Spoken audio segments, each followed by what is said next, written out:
No, I'll get my client. Is she walking in? Let me go grab him. Give me a minute.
All right. Please be seated. Good morning. Good morning, Your Honor.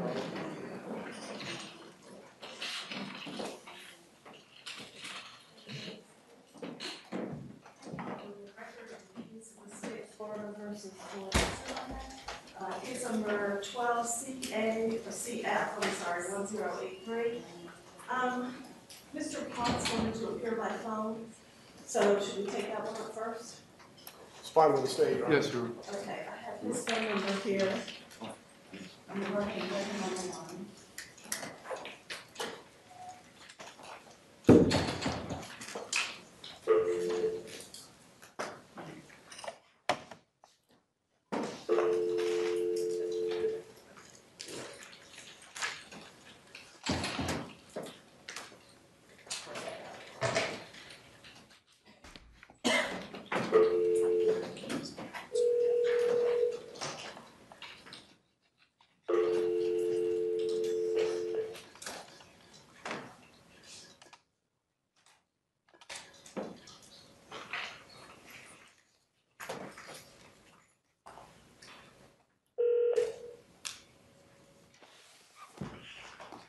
Good morning. Good morning. Mr. Ponce? Yes, ma'am. Oh, hi, this is Judge Nelson. We're all here in the courtroom, and we decided that we would go ahead and take the motion that you wanted to appear on first. This is the motion regarding confidentiality of witnesses. And everybody appears to be here in the courtroom. Mr. Romero, it's your motion. Thank you, Your Honor. And I don't know if the court has seen the notice of appearance filed, I think, this morning by Mr. Nielsen. No, I have not. Okay. Morning, Your Honor. Okay, Mr. Nielsen, you open appearance of record for the anonymous witness? Yes, ma'am. There's three that I'm here to represent their interests, and they are anonymous at this time. Okay, thank you, Your Honor. Thank you. Your Honor, as background, there was some correspondence forwarded by one of the witnesses, and as referenced in the motion, a very significant witness, in that that witness is actually an eyewitness to the altercation. So that was his testimony, and his full, complete, and unbiased testimony is going to be very, very relevant in the case. We have in place, and we normally have in place, good security and ways to handle witnesses. And when you come before an open court, you come before an open court. The concern, I'm not going to belabor the point that I've said many, many times in different contexts, most particularly in context of the motion for maintaining the anonymity of the jury. It's just that this now seems to have spilled over to the witnesses themselves. Again, as mentioned in the anonymous jury argument, it is normally, and it is appropriately, the defendant's right to proper and full confrontation of witnesses. I don't believe that that confrontation applies under the Sixth Amendment to anybody else but a criminal defendant, and to the extent necessary to assure that the witnesses are willing to testify properly without concern for ridicule, retribution, or whatever else it might be that may come out of the result of this trial, that Mr. Zimmerman affirmatively waives that right and suggests that a procedure that this very courthouse, Judge McIntosh in the Hathaway case, similar in that there was a witness that had great concerns about maintaining anonymity, and in that case, the process or procedure was put in place where that witness would be available for review of the parties, but not of the general public and not of the media. There are many cases that address the court's certain discretion to address these issues and to properly resolve them. Since, of course, that happened, then there are now two other witnesses who have evidenced a similar concern. If I may, knowing the case as I do, I think that there are a very few number of witnesses who would be in this category. I, of course, hesitate, and I will not reach out to others to ask because I think that's very problematic. But I think that the parties would probably agree, if we had an opportunity to do so in camera or literally at the bench, that there are, in addition to the three identified, maybe 3 or 4 others who fit this category. And the category is that they are not known yet and have not put themselves out in public. That was a threshold requirement that Judge Lester put in. If you talk to the media, you're not protected.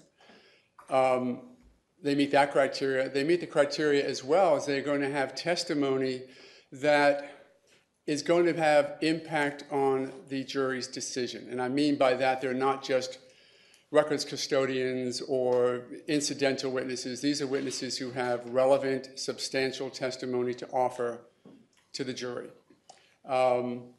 And at least 3 out of these 6, well, actually another one that we know of because of the person's statements in deposition, have concerns, do not want to be involved in the case, and want their anonymity protected. So while I am sensitive to the caution that the court has to have that we need to keep control and not simply let an unwarranted concern rule the way the trial is held, on the other hand, if there are warranted concerns, if they're limited in number, and if we can put a procedure in place such as a screen literally in front of the witness so that the parties would have access but not the media or the public, then I think we've accomplished what we really should. Not to jump up on a podium soapbox as I on occasion do, we really need to make sure that not only that my client gets a fair trial, but also that the process itself is protected greatly, particularly with a review that this case is under from the public. And I think in this way, protecting the nuances of the witnesses as best we can will still guarantee a fair trial, though it is a restriction on the media's right, and I understand that. And therefore on the public's right to a certain extent, if you really, I would suggest, if you do a balancing of protecting my client's right to a fair trial, the process is right to make sure that these witnesses don't come before the jury and hesitate,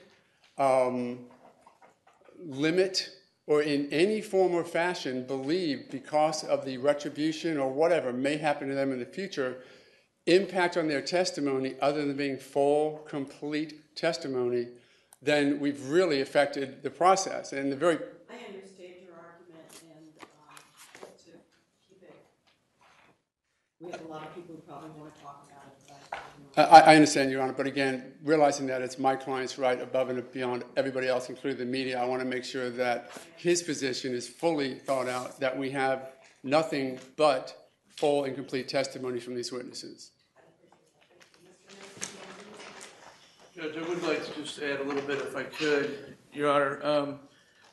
I move on behalf of my clients to adopt the written motion filed by Mr. O'Mara as well as his arguments. And we do want to make sure it's clear to the court that the witnesses do want to participate. It's not that they don't want to. And they have, as recently as I understand it, yesterday, met with the state attorney's office. The problem is, of course, what Mr. O'Mara's outlined, the safety, privacy, and other issues. And, you know, obviously, we believe that between now and the time of their testimony, there could be some type of procedure that both sides could agree on that would provide the results that Mr. O'Mara's outlined for his client, as well as the witnesses that I'm here to represent.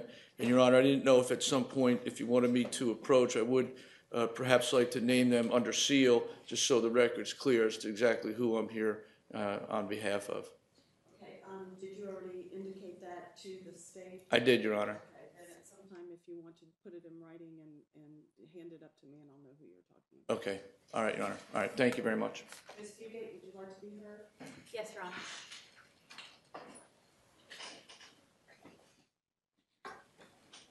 Thank you, Your Honor. I'm here on behalf of the Orlando Sentinel today, and I apologize for not filing a formal brief, but the motion was under seal, so until I got here today, I wasn't exactly sure the relief or the procedures that the defense was requesting, and still don't quite know my client's position on all of these, because this is really the first that we knew of precisely what they were asking for to maintain these witnesses' anonymity.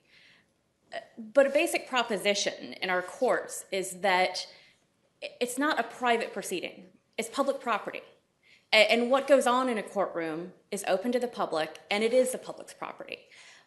Witnesses don't get to come to court and testify anonymously unless there are very compelling reasons for a witness to do so. Sometimes restrictions on a ban on photography of a specific witness if there's a juvenile and it's a sexual assault, or if there's an overriding interest. And I think Your Honor is now very familiar with the post-Newsweek standard on when you can limit photography. And you have to show that there would be a qualitatively different effect on that particular witness that would be separate from other witnesses in the case. And I think it's a bit troubling, the notion that the parties could simply agree on measures that would trump and restrict the public's right of access to these proceedings and to know the evidence and the witnesses that are testifying. It's a public proceeding. The parties can't simply agree to cut off that public access. There are very high standards for doing that, and I don't think they've been met in this case. If it's to ban photography or limit photography in the courtroom, it has to be the post-Newsweek standard. If we're talking about closing proceedings, it's the standard of Miami Herald Publishing Company versus Lewis. I don't think that any of those standards have been met. It's not simply a balancing of fair trial rights. In the Lewis standard, it's that that the defendant could not receive a fair trial, despite all these other alternatives. I don't think that's been met. I'm not sure if the defense is actually asking for the courtroom to be closed or simply restrictions on photography. But even the restrictions on photography has an evidentiary standard that has to be met. I don't think that's been met. I haven't heard anything today that's been met. I can understand why some witnesses may want to remain anonymous, but when you come to a case like this, that simply isn't their choice. This is a very high-profile case, and in these cases, especially with crucial witnesses, transparency is all the more important. In the post-Newsweek case, the Florida Supreme Court went on at great lengths about how transparency enhances the judicial process. It enhances and aids honesty. If a witness is going to get up there, they might be more reluctant to lie on the stand if they know that people will know who they are. That you can go and check that. transparency generally. It's not a detriment to the process. It aids the process. And I think this flips it on its head and assumes that knowing these people's identity is going to be a detriment and hinder these people from testifying. I understand your argument. Okay. And Your Honor, if you could, I mean, we certainly would appreciate the opportunity to submit some case law to you in any briefing now that we know specifically what the defense is requesting. But I think it's essentially the post-Newsweek standard that you're now familiar with after the last case. But if you would like some additional briefing, we'd be happy to do that. Thank you very much. Thank you. Mr. Ponce, do you have anything you would like to add to the argument? Yes, and not a lot, Your Honor. I want to read what the Florida Supreme Court wrote in State versus Green, which is reported at 395 Southern 2nd 532, because it speaks to exactly what we're talking about here. And I quote, "We realize that courtrooms are intimidating and that apprehension accompanies most individuals who must participate in a court proceeding. This, however, is not a product of electronic media's presence. Courtrooms were intimidating long before the advent of electronic media. Trials with considerable public interest have always resulted in courtrooms full of spectators, news reporters, and sketch artists, all of whom add to the intimidation of the courtroom atmosphere.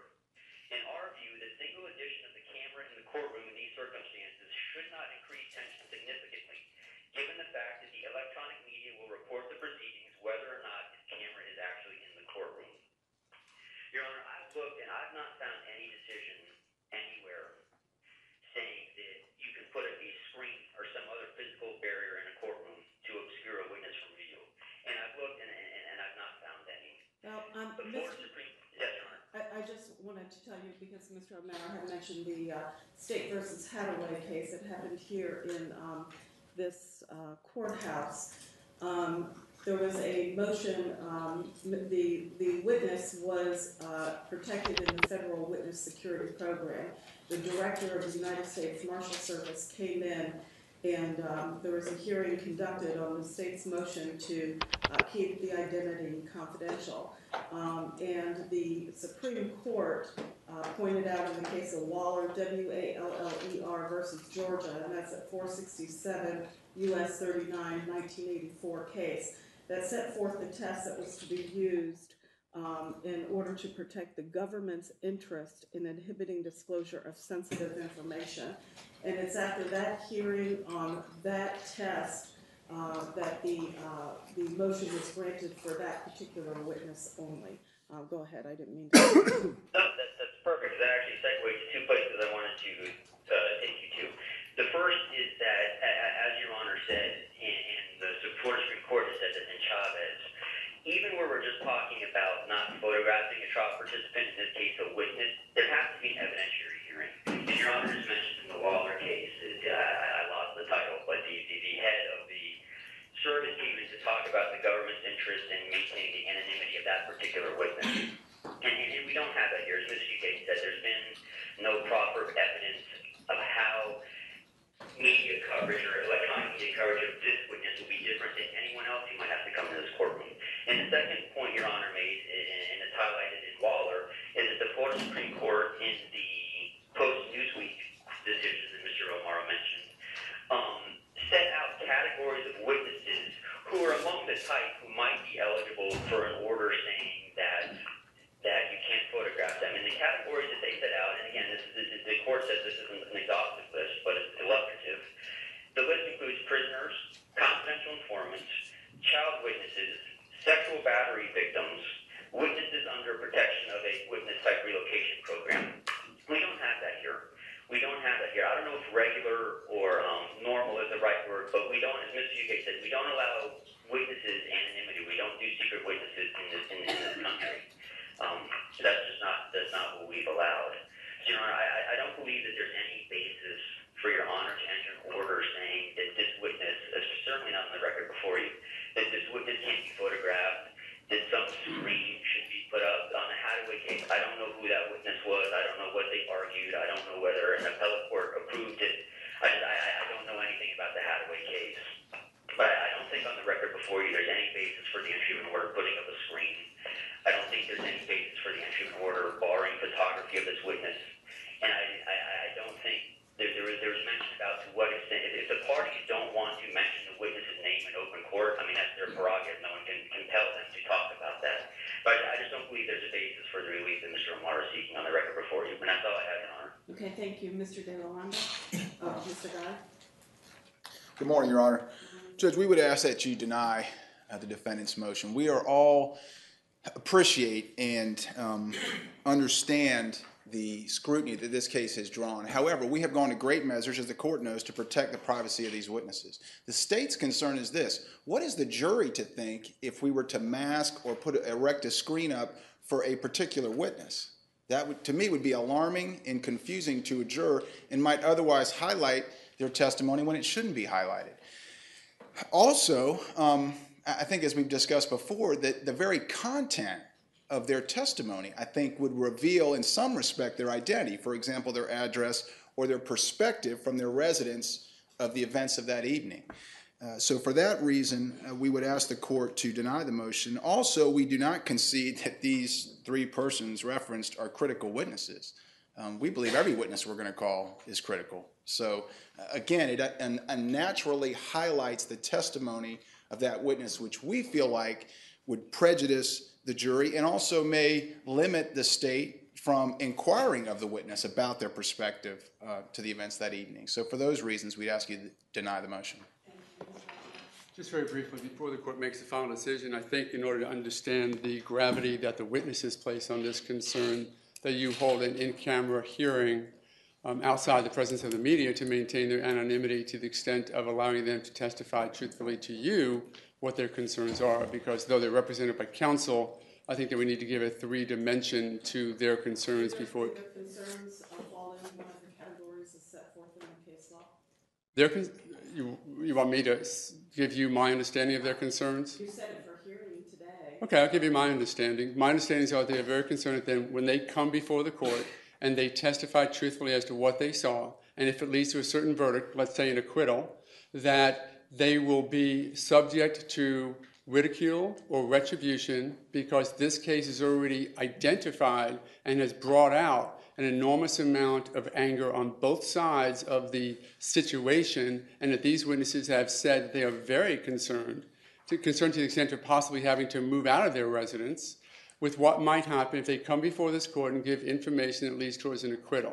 Those are concerns that have been referenced, and though that's not in the Times matter yet, I'm not sure that we've dealt with many Zimmerman cases in our history yet, particularly not one that brings out so much animosity on a social issue and focuses it on a trial where an acquittal has suggested to be a loss for civil rights and a conviction something else. So their legitimate concerns are their personal concerns for their safety when they do what they're being required to do as a citizen witness, and that they're going to have an aftermath that they have to deal with, and we have an easy way to minimize it. Is it perfect? No. Does it evidence a sensitivity by this system to witnesses who have to give testimony under oath? Yes. So the balancing test, I think, should weigh in favor of those witnesses maintaining their anonymity. Again, it's Mr. Zimmerman's right more than the media's right. So all I'm asking is to have an opportunity at this point for the witnesses to come before you in camera, and so that the court can question their concerns and see if they're in fact legitimate, because I think you may find that they are. Judge, I would just join in and ask that you reserve your ruling until you did have an opportunity to hear from the witnesses. And I think Mr. O'Mara made a great point that this is basically a case of first impression in regards to the totality of it, and perhaps there will be another category added to that list. So that's what I would ask. At this time, the motion is denied. Is there any other reason, Mr. Pons, that you want to participate in this here and the rest of the hearings? No, ma'am. If there are no other media-related or access-related issues that are going to come up, I don't need to stay on. Are there any other issues? I don't believe there are. Just one, Your Honor, as to the names being released, that's still going to be under seal at this point? It's under seal until we start the trial. All right.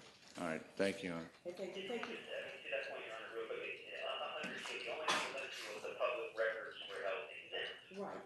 I'm not sure if that's what counsel meant. I think that Councilman is under the prior court order. That, Yes, ma'am. Had them listed by a witness number that will remain in effect until the start of the trial.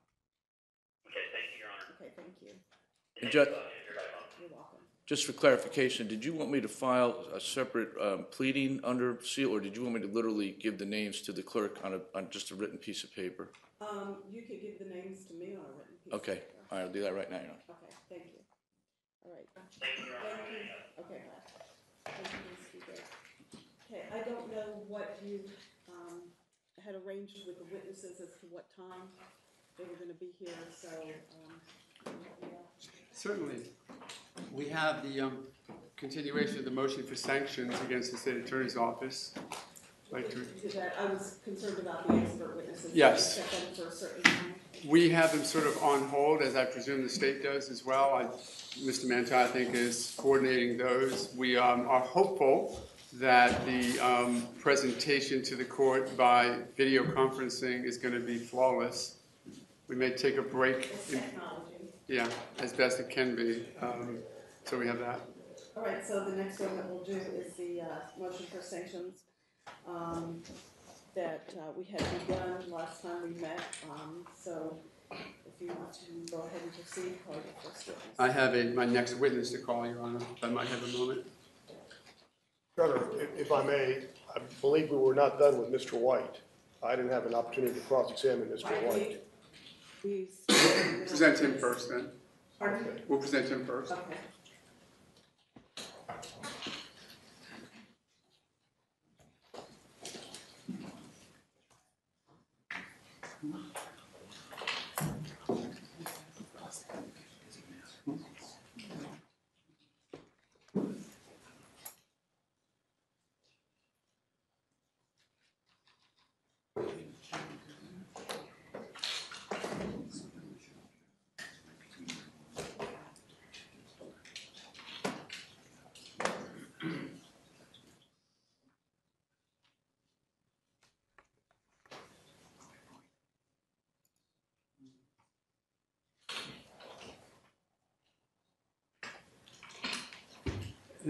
As the witness is entering, just so we're clear, I had prepared to present the other witness now that we had the information which was necessary as a foundation for Mr. White as we got that information. So I understand the state's normal ability to cross-examine, but my understanding, just so the court is clear, that we were setting that as a foundation for the actual witness to testify. So, Well, we had a witness on the stand Sure. in the middle of the hearing who decided to continue it, so we're Yes, going ma'am. to go ahead and move forward with Mr. White. Yes, I believe that he's being gathered at this point.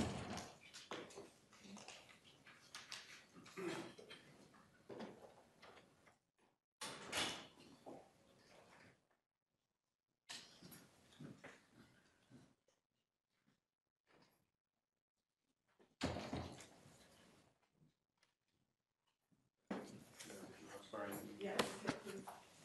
Would you like the next one? To solemnly swear affirm that your testimony is pursuant to the truth, the whole truth, and nothing but the truth, so help you God, the truth, and nothing. Yes, I do, so help me God. Thank you. Yes, I do, so help me God. Thank you. Morning, sir. State your name, please. My name is Wesley White. And you recall being here last week testifying concerning a matter regarding sanctions against the state attorney's office? Yes, sir, I do. And at that point, you had identified a client of yours who was or is an employee with the state attorney's office, correct? That's correct. And have you brought him here today for testimony? He's waiting outside. Thank you. Mr. President. May it please the board? Mr. White, the person you talked about, Mr. Krybos, he is a friend of yours, is that correct? Yes, Okay, and how long has he been a friend of yours, sir? We object, Your Honor, on grounds of relevance. Your Honor, this is to show bias. As to, I would ask, rather than general bias, that it be specific to something the court should consider as to whether or not this witness, who is limited just to identify communications he had with a client. In my courtroom, this is for all of you, I don't want to speak in objections, particularly during trial. So your objection is relevance, he said bias. let me correct that answer. We are not social friends, but I consider us friends. Sort of like you, Mr. Del Ronda. You were friends, you are and were friends with Mr. Krybos, is that correct? That's correct. All right, But not social friends. okay. So you have never had him over to your house? No, never. And he's Well, never- actually, he was over and saw my daughter and helped her with a computer problem at one time. Okay. My point is, even though he worked and is currently still working at the state attorney's office, you knew him also on a social basis too? No, that's not correct. You did not? I've never had dinner with him. I've never had lunch with him. I've never shared a beer with him. And to me, that constitutes a social basis. He also lives in Nassau County where you live, does he not? That's correct. Okay. And he has gone to great lengths to help you with your computer? No, State sir. attorney's office, never? I don't know that he's gone to great lengths. I know that he has worked on my computer and every computer in the office. Okay. Let's if we could, talk about your employment with the state attorney's office. You were employed at the state attorney's office for almost Again, exactly. Your Honor, if I might object on grounds of relevance. This is to show bias, Your Honor, as to his reason for coming forward.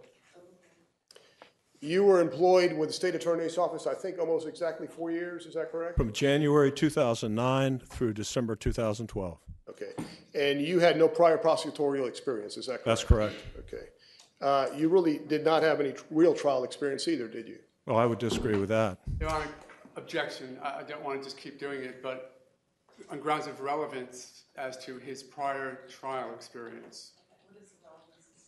The relevance is, I'm going to hopefully establish, Your Honor, if I may, in terms of his bias and his reasons for coming forward and for getting Mr. Kreibos to also come forward. Your Honor, these witnesses were actually never listed as witnesses. They were just brought in court without, no prior knowledge. I haven't had an opportunity to depose this witness regarding. We don't do depositions. I understand, but I am trying to establish his bias, I guess, to answer the court's. Thank you, Your Honor. You came to the state attorney's office to manage the Nassau County office, is that correct? That's correct. Okay. And you really had no prior criminal trial experience, correct? No, that's not correct. How many prior trials had you done prior to coming to the state attorney's office? How many criminal trials? Yes, sir. 2. Two.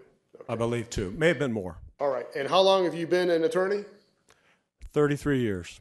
Okay. And you helped out Ms. Corey in her campaign, which she ran in 2007, 2008. Is that correct? I did. Okay. And after you took over the state attorney's office, Nassau branch, there was a change of division chiefs in terms of actually handling the cases day to day. Is that correct? Yes. Okay. Isn't it true that there were issues while you ran the Nassau state attorney's office involving yourself? I don't understand your question. I'll be glad to rephrase it, sir, so you can understand it. Wasn't there problems with employees that you managed? In my opinion, no. Okay. Did you not make inappropriate comments to certain employees of the office and it resulted in a lawsuit against the office? Let me object, Your Honor. Relevance, and though it's cross, he is testifying himself concerning matters not before the court. The answer is no. Actually, a lawsuit was brought against the state attorney's office as a result of a wrongful termination alleged to have occurred by Cheryl Peak, Angela Corey, and Dan McCarthy. I was not named as a defendant in that lawsuit. You're well aware of the person we speak of, right? The I person. believe so. And didn't she allege that you made inappropriate things to her? Or She said- made that allegation, yes, sir. Okay. You also, is it not true, had issues with the law enforcement officials, at least one of them there in Nassau County? Again, you're speaking very expansively. Sheriff Seagraves. Yes, I had problems with Sheriff Seagraves. Now, isn't it true that when you were employed also there at the state attorney's office in Nassau, running that office, that Mr. Guy and I had to go up there and handle one of the biggest murder cases there, the Ratley case? I think the two are unrelated. You had that case before I came to work at the state attorney's office. In my understanding, it was assigned to you before I ever came to the state attorney's office. Okay. I would have gladly tried the case. You felt you were qualified to handle the case? I think so. I secured the first degree murder conviction of Ms. Corey's tenure in office, and that was a case that had been mistried by Doc Burgess, a former county court judge and former prosecutor before me. Did you do that trial? I did that trial with Bobby Lippelman, yes, sir. Okay, and how much of the trial did you actually do? I gave the opening, I gave the closing, and I did most of the cross. Okay, so that would be your first murder case? That was my first murder case.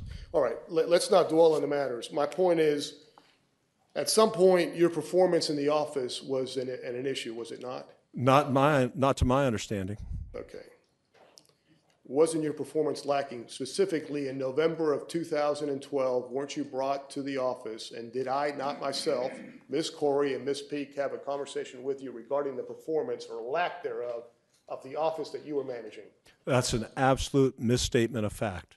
Did you not ask Ms. Corey specifically, in my presence and Ms. Peak's presence, that if she could give you another 6 months to get that in order in terms of the problems you were having in Nassau County? That's not correct. What, you didn't say anything about another 6 months? I did say 6 months, but you'll recall that we had a sheriff that we had a problematic relationship with, and I'm talking about the entire state attorney's office.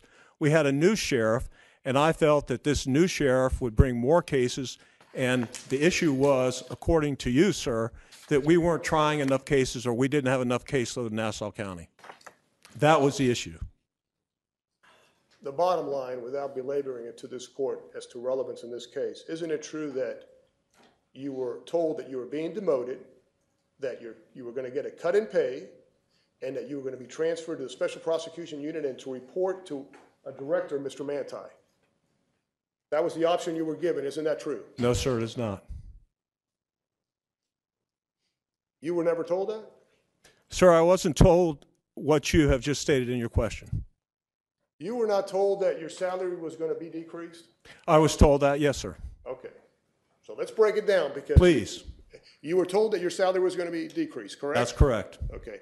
And you were also told that you were given an option that you no longer were going to be in charge of the Nassau County office. Is that not true? That's correct. Okay. And you were told that your option was to come to the state attorney's office in Duval County and to work economic crime cases or white-collar crime cases. That's my understanding. Okay. And you were to report to a director, Mr. Manti. I wasn't told that, sir. Okay. So that's the part that you forgot. Well, that's at least one of them. Okay. And so your position of authority over Nassau County was no longer going to be in effect, in other words. My understanding and what I was told was because of budgetary concerns, the director's position in Nassau County was being terminated. Because of budgetary concerns? Did you not hear me, sir? Yes, budgetary concerns. So it wasn't because of your performance? No, sir. It wasn't due to the fact that you were only carrying a caseload of 2, while other directors in the office were carrying caseloads of 15, 20 cases? As far as I know, no, sir. And I don't agree with those figures either. You don't agree with those figures? No, sir, I do not. Okay. You remember me sending you an email regarding the performance in Nassau County? No, sir. You never received a... I don't recall receiving any email from you complaining about or bringing up my performance as an issue. Okay.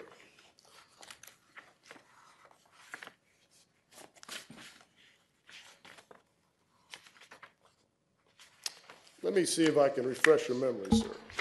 Pardon me? Let me see if I can refresh your memory. Back on November 15th, let me... If there's an opportunity, yeah, I'd like to see it if I might. I'd be glad to.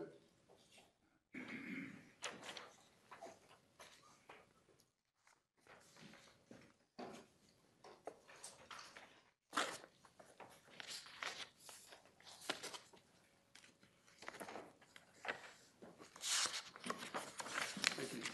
You're welcome. If I may approach you with you. You recall that I sent you an email on November 15, 2012? I don't recall receiving that email, sir. You don't recall the email stating, in fact, Wes, please call me on a text when you have a moment regarding the case count. Your case count was Wes White, 2 cases you were carrying? I don't recall receiving that email, sir.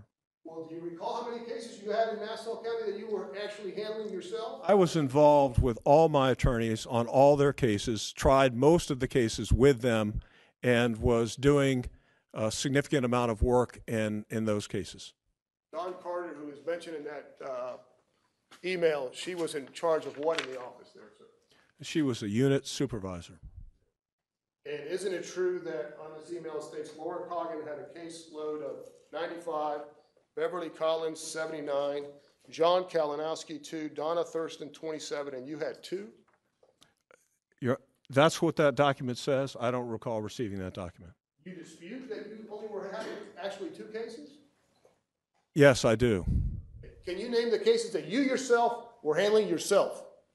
Not at this time, no. Do you want to give that to the clerk and then mark it as an Yeah, sure. identification Thursday for this meeting?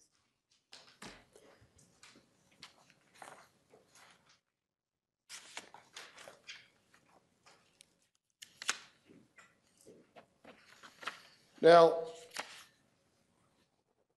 you do recall meeting with me and Ms. Peak and Ms. Corey, correct? I do. Okay. Thank you, I'm sorry. Did you get to see it again? Only if you're considering attempting to admit it, but it's just being marked for, Identification. yes, thank you. And in that meeting, we had discussions about your performance, did we not? No, sir, not my recollection. Okay. So this was just a meeting to say, Wes, you're doing a great job in Nassau County, and we wish you stay with us for another 4 years? Well, I was invited to stay another 4 years. It included many subjects, including the Trayvon Martin case. You were asked to take over the Trayvon Martin case? No, sir, I was not. I was castigated by Ms. Corey for my hand or my involvement, that she believed, in bringing that case to her circuit. Well, since you mentioned the Trayvon Martin case, George Zimmerman case, isn't it true that you wanted to handle the Trayvon Martin, this George Zimmerman case because you wanted the publicity? I wanted to handle every single case that came to my office. Okay. Well, let's see if we can keep on track, sir. You ended up, after the meeting with Ms. Corey and myself and Ms. Peak, where you were given an opportunity to be demoted in terms of salary and being sent to Duval County, you declined that. Is that not true? Not immediately, no, sir. How long after did you decline that, sir? Well, I think you received an email from me a day or two later saying that I declined and did not wish to be reappointed to another term with Ms. Corey. In fact, you're December the 5th. Does that sound about right? I don't recall the exact date. Where you specifically state, Dear Angela, formal and appropriate letter will Let me be object, Your Honor, that's just improper use of a document. If you'll show it to I'll council be first, quick. and then show it to council first, and then show it to. Thanks. My concern is more, it is an improper use of a document in examination of a witness, but I've seen it. But I wanted to make sure you saw it before Thank you you. showed it to witness, before we proceed further. certainly, and normally, Your Honor, my objection is that if in fact he's going to testify or have him testify from it, rather, I'm trying not to speak. It's not going to be read into evidence at this time. Generally speaking, he has to not have a current memory of what happened before a document is used to refresh his recollection. You can have them identified. Okay, That's what we can see. thank you. Yes, sir. Okay. Do you recall that now, sir? Yes, I do. Okay. And do you recall that document, and we'll label it, if we could, Your Honor, State's Exhibit B for identification?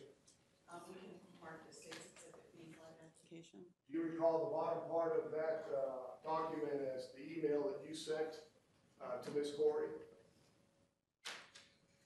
Well, I recall my email, which says, Dear Angela, and I recall it in its entirety. Yes, sir. Yes, sir. And do you recall the top part of that document, my response to you?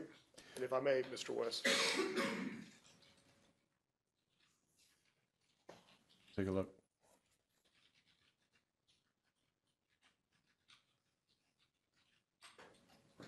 Yes, the portion which said Ms. Corey would like to present a plaque to you at our annual office awards luncheon.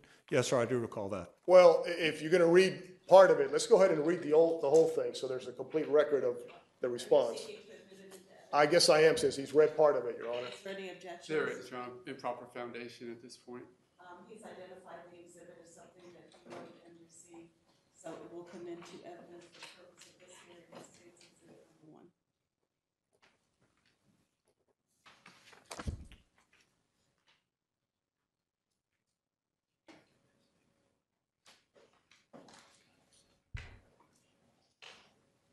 Now that's in evidence, would there be a copy available possibly? Or- Sure. Great, thank you. For you. If we could, sir, do it chronologically, State's Exhibit number 1, if you could first read your email to Ms. Corey. Dear Angela, a formal and appropriate letter will be forthcoming, but I didn't want to leave you or Rich in a lurch as to Friday. With respect to the Morganty meeting, you may wish to have another ASA or outside counsel appear in my stead. I no longer seek or will accept reappointment to the office of the State Attorney for your second term. Given the few days left of my service, realistically, I would not be able to effectively pursue any matters with the City of Jacksonville. I will work diligently to clear pending matters on my desk, and as always, I'm grateful for having had the opportunity to serve the fine people of Nassau County. And do you recall my response to you, sir? That's on the top of that document. Yes, sir, I do. Shall I read that as well? Please. Wes, inasmuch as Ms. Corey is out for a funeral, I am responding on her behalf to your email below. She accepts your resignation and looks forward to having a continuing professional working relationship with you. For planning purposes, we need to announce your departure from the State Attorney's Office and immediately begin planning for staffing needs created by your intention to move in a new direction in your career. Please forward your supplemental resignation letter at your earliest opportunity so that we can continue to move forward and make a seamless transition. I will get with you tomorrow to get the details about coverage needed in Nassau County between now and January 8, 2013. Ms. Corey would like to present a plaque to you at our annual Office Awards Luncheon on December 19th, and we hope that you will be amenable to that. On behalf of the boss and the rest of us, we appreciate your efforts in Nassau over the past 4 years. Do you recall those as being two accurate emails? Is that correct? I have no reason to believe that they're not accurate. You, in fact, did not tender a formal resignation letter to Ms. Corey, did you? I sent an email later on in the week. You sent an email not to Ms. Corey, but to the whole office, did you not? I did, but I also copied Ms. Corey, I believe. Obviously, she works at the office. She's the boss, so she would be included in that. Right. Do you not agree? And do you recall the nature, the tone of that email?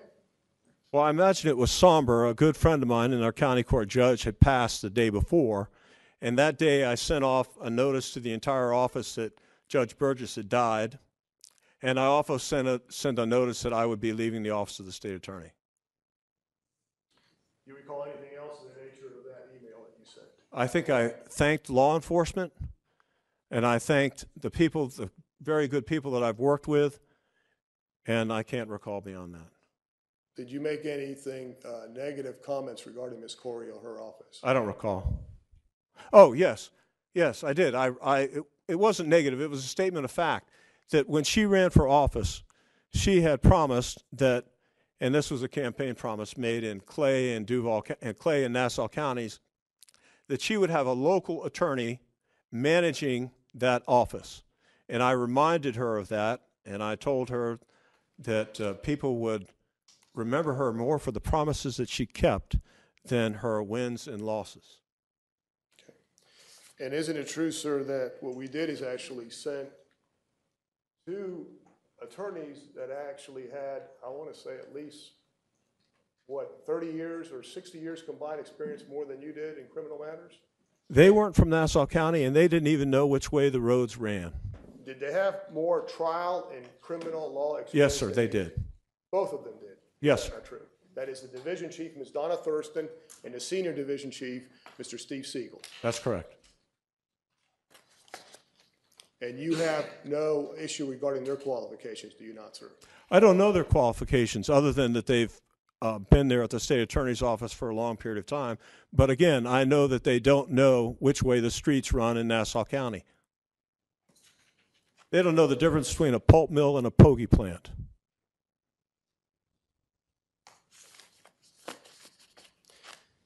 Sir, you also, I believe, sent me some congratulatory emails, did you not, sir? Pardon me? You sent me some congratulatory or congratulations emails? I hope so. Okay. And also Mr. Guy, in terms of when he was appointed senior director? I hope so, yes. All right. So your issue in this case is you felt you had to come forward because you had some information, is that it? I'm an officer of the court, as you are, sir, and if I believe or if I come to understand that misconduct may have occurred, that you or any attorney may have misrepresented something to the court or had otherwise confounded the process that we live by, that I have an obligation to look into it, and that's what I did. Okay.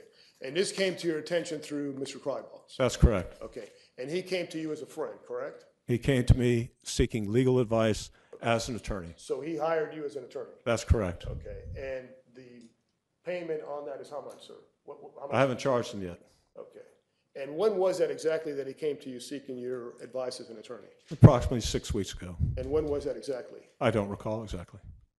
I think last time, and I may be incorrect, did you say 5 weeks ago, or you say now 6 weeks? And I may have that. Well, if I said 5 weeks ago, it'd be a week later, so now it would be So it 6 was weeks. 6 weeks. So approximately. I want to make sure it's accurate. You're thinking sometime when? I don't have a precise date, sir. Okay.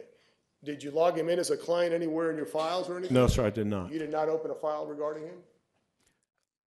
I maintain my files on my computer with regard to notes that I take and subjects that I need to be looking into. Okay. And so he came to you out of the blue, or did he call you ahead of time? I don't recall. Okay. And you met with him where, sir? I don't recall that either. It might have been Chili's. It might have been. Was it a restaurant of some type? I don't recall. Well, did you go to the state attorney's office and meet with him there? No, sir, I did not. Okay. Did you meet him at your office? I don't have an office at present. Okay. Did you meet him at your house? I don't recall. I don't believe so, but I don't recall. Did you travel to his house in Nassau County and meet him there? I've never been to his home. Okay. Was he on the clock? Was he working as an employee of the state attorney's office when he met you, sir? I don't recall the specific time. Do you recall what time you met him? Was it at daytime, or was it at nighttime, or was it, at midnight? It wasn't midnight, sir, but I don't recall a specific time that I met him. Okay. Is there a reason why you did not notate when you met with him? No. Okay. You said you made a note of it in your computer? That's how I would typically deal with any client matter. I would make notes in the computer and also a list of things that I needed to do. Yes, sir. And do you have that in front of you, sir? Pardon me? Did you bring that with you? No, sir, I did not. You don't have any type of iPad or anything? No, sir, I do not. You don't have any kind of phone or anything where you can look that up? I have a phone, but I don't have the capability to look it up here. Okay. So you met with him and he told you he was concerned about something, is that correct? That's correct. Okay. And what exactly did Mr. Krybos tell you? Your Honor, he's well capable of making an attorney-client objection. I just want to make sure that it's clear that I'm not waiving something, because if in fact these... It's not your attorney-client. That's why I'm doing it hesitatingly, but... Your objection? I'm concerned that it is not proper. Concern is not an objection. Okay, then I'm going to sit down. He came and told you something, correct? Well, with respect to this matter, he was concerned about whether he had any kind of criminal exposure as a result of actions or possible actions by you, sir. Okay. And so he specifically told you that he was concerned about a criminal matter? I've given you an accurate representation of what he said. Those were his words, not yours, is what I'm getting at. Pardon me? Those are his words exactly, not yours. No, they weren't his words exactly. Well, what were his words exactly? I don't recall his words exactly. Did you make any notation anywhere of what he said? Not that I recall here. Not that you recall here, or not that you recall at the time? Not that I recall now. At this point in time, I don't recall if I made notes with respect to the specific words that he used. Okay. Well, at some point, did you meet with Mr. Romero, Mr. West, or somebody to let them know about this? I never met with Mr. Romero. Did you meet with anybody in that office? No, I never did. How did Mr. Romero become aware that you knew something? I called his office. Okay, so you called his office. Yes, sir. And when did you do that, sir? I asked him if he had received photographs and some deleted text messages, and I gave him an understanding of what those photographs were. Okay. And when did you call Mr. Romero's office? Shortly after I was retained by Mr. Krybos. And when would that have been, sir? Again, about 6 weeks ago. Okay. And how did you just pull up Mr. Romero's number on the internet or something? How did you know his phone number? I don't recall. You had prior meetings with Mr. Romero about this case? I've never had any meetings with Mr. Romero about this case. Okay, and let me make sure, I'm not trying to confuse you, but I'm just trying to get to the heart of the matter. When I say Mr. Romero, anybody in his firm, secretary, a paralegal, an intern, Mr. West, anybody else? I'm just trying to get this. I've never met anyone in his firm before my appearance in court last week and seeing these folks here today. Okay. And had you spoken to anybody in that firm on the phone? I've spoken with Mr. Romero. Okay, and you don't recall when that And was? Mr. West, I believe, was present as well. So this was like a conference call? Well, a conference call and that more than 2 people were involved? Yes. My question is, was Mr. West in his office, or did you arrange for Mr. West and Mr. O'Mara to be together when you spoke to them? I didn't arrange for anything, and I don't know where he was. So you happened to just call Mr. O'Mara's office and Mr. West was there and you spoke to both of them at the same time as your I testimony? don't recall exactly how the transaction occurred. My question is that you call him ahead of time and say, listen, I need to talk to you about something, and Mr. O'Mara said, hold on, I need to get Mr. West involved, or is it just a coincidence that Mr. West happened to be there at the time you called? Well, I think there was more than one conversation with their office. Okay. And I think the initial conversation was just with Mr. O'Mara. Whether Mr. West was there or not, I don't know. All right, well, what I'd like to do is have a breakdown of the initial conversation you had with Mr. O'Mara. You told him what, sir? I told him that I understood that there were 3 photographs and deleted text messages that he may have not received, and I wanted to find out whether he had received them or not. Okay. And did you identify the 3 photographs? As best I could. My description was very vague. It was an African-American's hand holding a gun, drugs, an underage female, and deleted text messages involving either the purchase or sale of a firearm. Regarding the what? I apologize. Purchase and sale of a firearm. Okay. And you told that to Mr. O'Mara? That's correct. Okay, and then the subsequent conversation was what? You mentioned you had 2 conversations at least. That they did not receive that information from the state. Okay, and you told them that they had not received it? No, they told me they had not received it from So the you state. first inquired as to whether they received it or not? That's correct. Okay. Why did you feel a need to call Mr. O'Mara to inquire whether they had received that or not? Because I'm an officer of the court, and I believe that it's incumbent upon me to find out whether you had provided certain information, which I think is your obligation under the reciprocal discovery requirements of the Florida Rules of Criminal Procedure. How did you know that it had not been given? I don't know whether it had been or had not been. All I know is Mr. O'Mara said that it had not been. Okay. I have no independent knowledge whether it had been provided or not.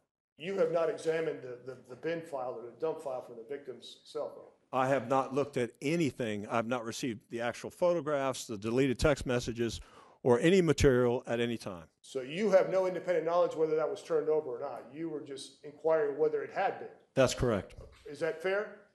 That's correct. Okay. And did you ask him about anything else, whether anything else had been turned over? Did I ask about anything else? No, sir, I did not. So you only focus on those 3 items, right? Those are the only things I was aware of. 3 photographs and the deleted text messages. And I believe the photographs were deleted photographs as well. But I'm not certain. I don't understand what you said. I think they were recovered photographs, like recovered deleted text messages, but I'm not certain. The text messages, I believe they were deleted, but the photographs, I don't know. Okay. And after the second conversation, what did Mr. O'Mara or Mr. West or anybody else in that firm tell you?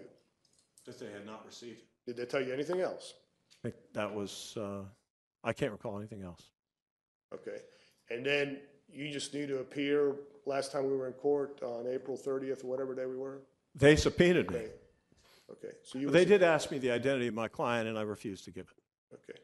You already had disclosed what your client told you, right?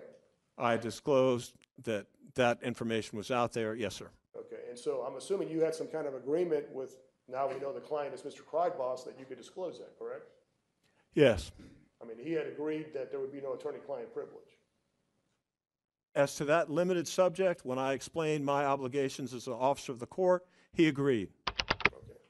And it was your understanding that these items you suspected had not been turned over to the defense, is that correct? I had no suspicion whether they had been or not. I just felt I was obligated to find out whether they had been or not. Okay, so the bottom line is you don't know whether they were or not.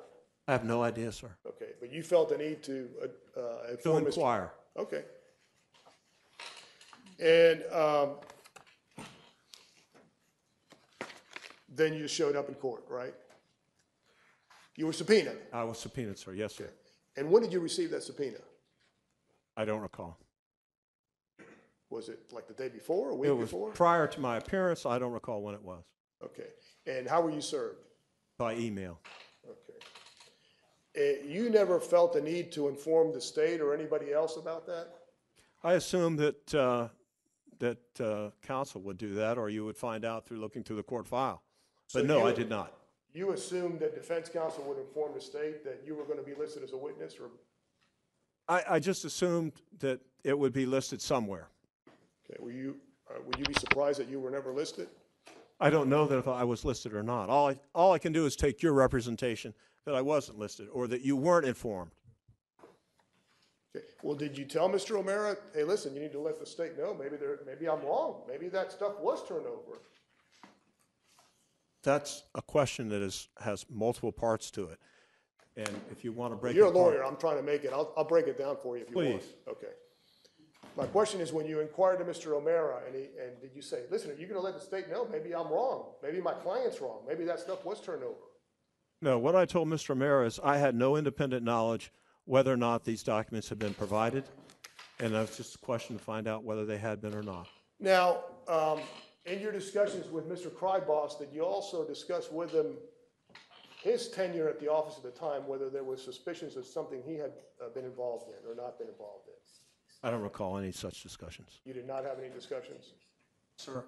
I don't recall any such discussions. So that means you did not have those discussions with That him? means I don't recall them, and it means also if there are discussions that are outside the parameters of the issue that are here today, I will assert the attorney-client privilege. I understand. My question is, don't you think those are relevant as to establish bias on the part of Mr. Kryboss as to why he might come forward and make such an allegation? I wasn't concerned about his bias or not. I was concerned about whether or not you had fulfilled your obligations to this court. Well, you've been a lawyer for how long, Mr. West? You've asked Mr. that White, I question before. apologize. It's 33 years, sir. Wouldn't you, when somebody comes forward, wouldn't you automatically say, okay, hold on, what's your reason for coming forward? You've been working for the state attorney's office for so long, wouldn't you inquire as to what his motivation or bias would be? No. You didn't have any such discussion with Mr. Kryboss at all? No. Okay. So now you do have a recollection and you did not have such a discussion with him? I don't recall any such conversation. Okay. But again, it would be covered by attorney-client privilege if I had. He may have a better recollection than I have. I'm just trying to get your take on it of what, because he's testifying, so Good. I can call him, I guess, I call you after. You don't have an independent recollection at this time? I don't. Okay.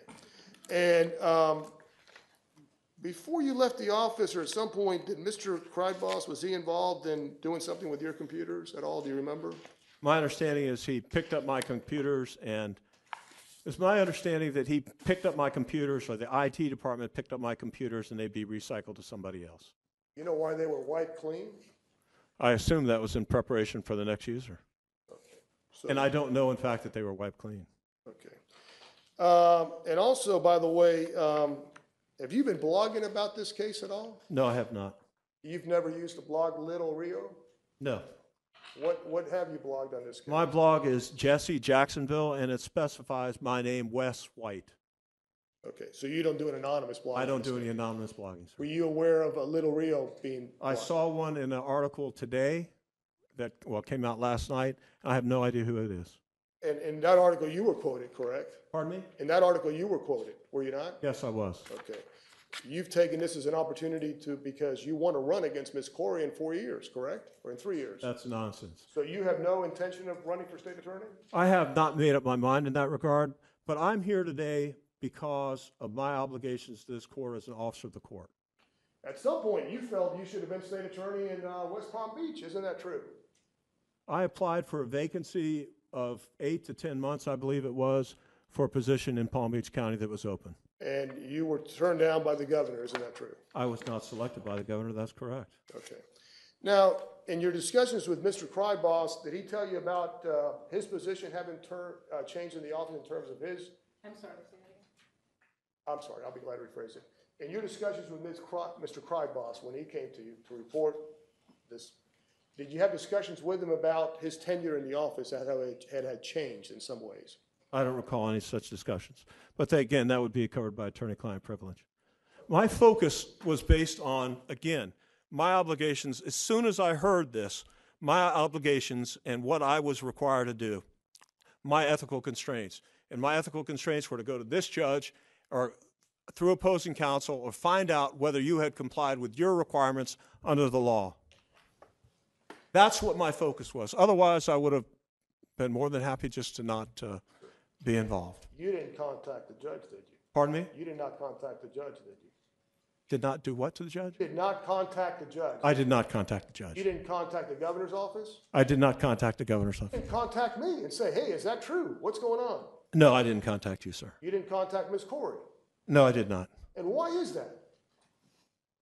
That would be sort of like asking, well, let me put it this way, sir. If you've been engaged in misconduct, I think I would be the last person you would disclose that to. And if I could do it through a simple phone call with Mr. O'Mara, and if he could say, yes, we got those photographs, we wouldn't be here today. This wouldn't be an issue at all.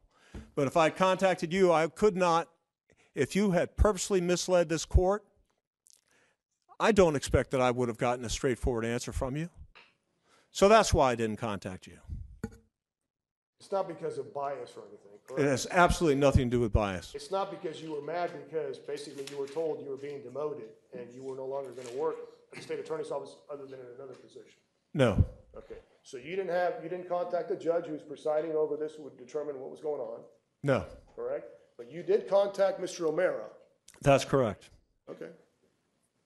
And you felt that would be the appropriate way to do it, I thought it was the quickest, simplest way to address an issue. even though you had no independent knowledge that that actually had occurred. That's correct.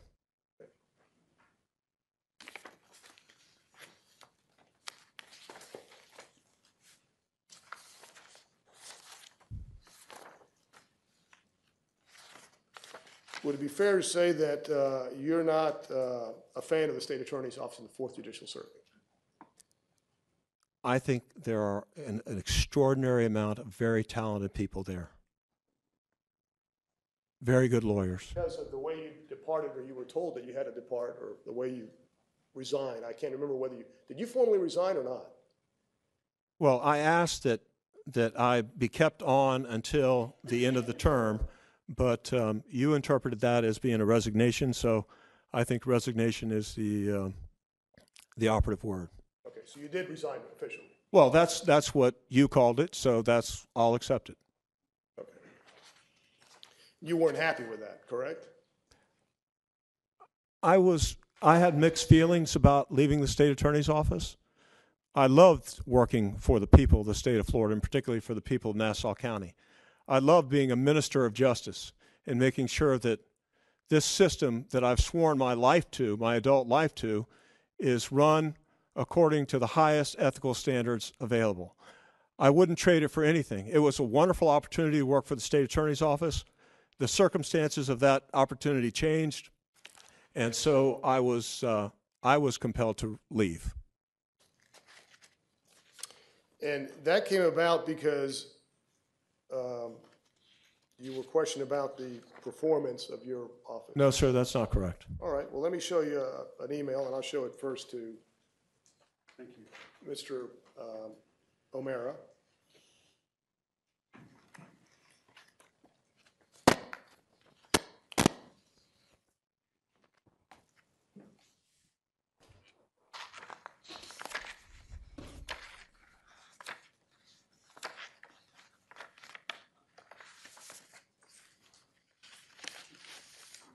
I'll be glad to give you another copy. Okay, thanks. Let me make sure it's the same one, sorry.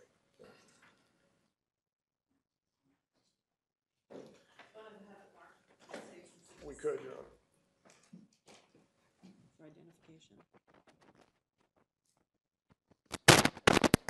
State's exhibit, or for identification, State's exhibit C. Maybe you misunderstood my question, Mr. White. Maybe that will refresh your memory. On behalf of Ms. Corey, I apologize. Read it for a moment. Okay, your question, sir? But my question was, does that refresh your memory in terms of, on behalf of Ms. Corey, we were setting up meetings to review the performance of everybody in the office, specifically all the areas? No, I don't recall that email. You never got this email? I'm not saying that. I'm saying it doesn't refresh my recollection. I don't recall it. Okay. Your Honor, then I would like to introduce it into evidence. No. Thank you. For identification will come into evidence for this hearing as states exhibit number 2. What is the date of that email? At the beginning, at the very top, it says November 30th, 2012.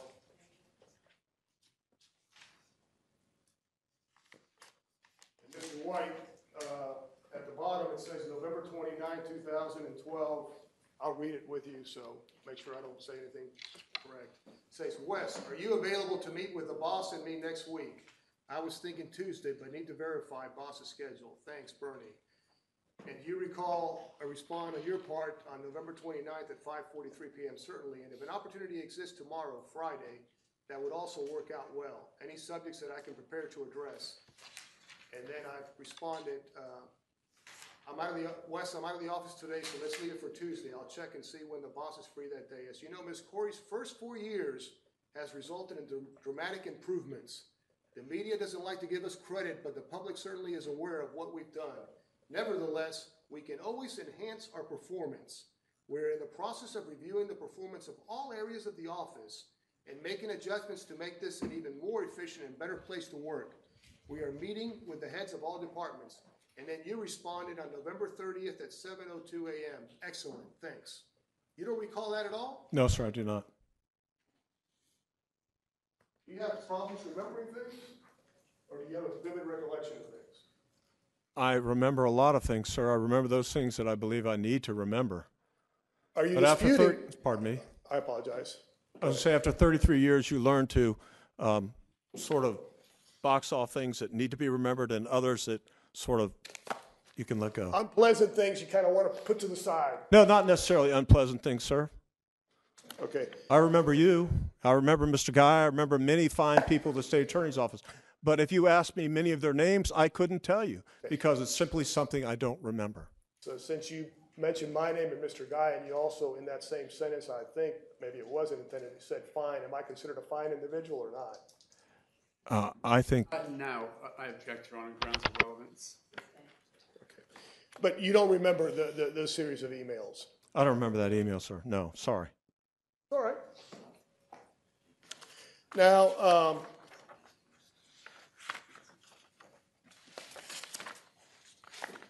if I may have a moment, Your Honor.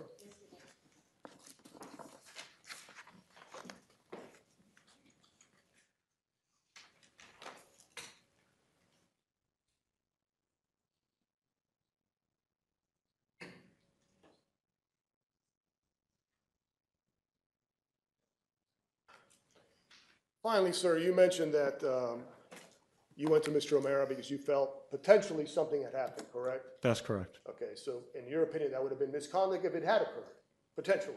Yes, potentially, yes. Did you report that to the Florida Bar or anybody else? No, I reported it to counsel, and I left it to him to deal with it as he thought fit to bring it in front of the judge. So the bottom line is you didn't think it rose to that level? Well, I didn't know. All I had was his representation of that he had not received it. I didn't have those files. I did not have the panoply of discovery that had occurred throughout this trial to check and see. Had I done that and had I determined, I might have come to the court directly, but I didn't. So the quick way was to call Mr. O'Mara. So you know, as a fellow lawyer, you have an obligation, if you're aware of misconduct by another lawyer, that you have an obligation to report it to the Florida Bar.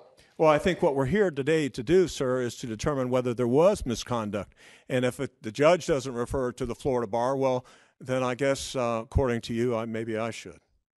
Well, didn't you make a comment after the last hearing where you were here in court and you made a comment about myself, Bernie De La Riona, that you were saddened by what I did? Yes, I did. Okay, well, do you want to take that back now since you're unsure of what exactly happened?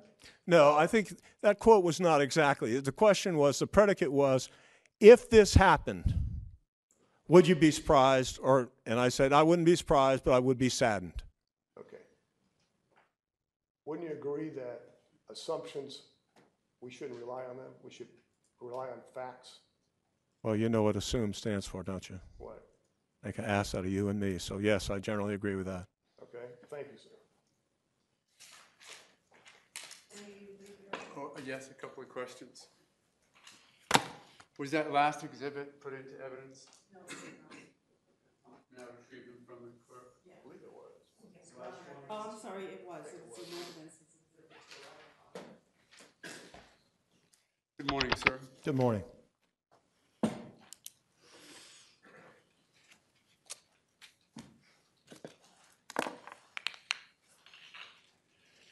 So,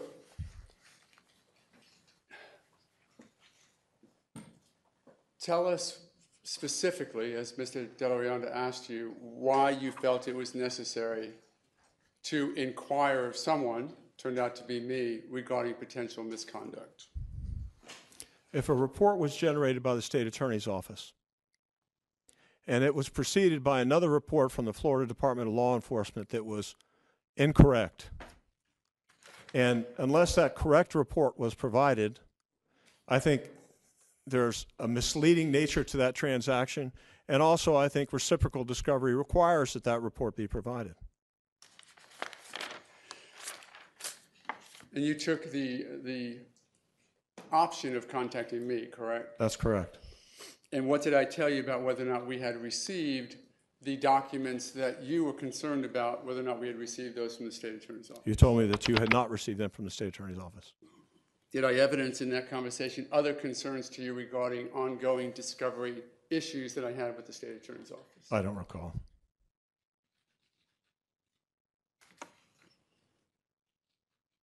Did I at that point then ask you who the person was who gave you that information? Yes, you I did. think you testified that you maintained that in confidence, correct? That's correct. I refuse to give it to you. Mr. Delarianda has spent some time questioning you to suggest that you did this, that you called me and put these in motions because you have a bias against the state attorney's office. Do you recall those questions? Yes, sir, I do. And he spent some time talking about why you left the state attorney's office. That's correct. Did you leave the state attorney's office in such a way that you felt that you wanted to get back at them in some form or fashion? No, not at all. How long ago did you leave the state attorney's office? December of 2012. In the intervening 17 or 18 months, have you... No, excuse me, that would be 7 or 8 months, I'm sorry. In the intervening 7 or 8 months, have you written any editorials or letters to the editors castigating the state attorney's office for their actions? I have not. Have you written any blogs attacking the state attorney's office? I have not. Have you written any letters to anyone attacking Miss Corey as being the state attorney's up there in the fourth?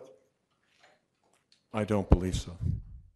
Have you done anything to suggest that you are biased against the state attorney's office such that you would create a controversy that doesn't otherwise exist? No, sir.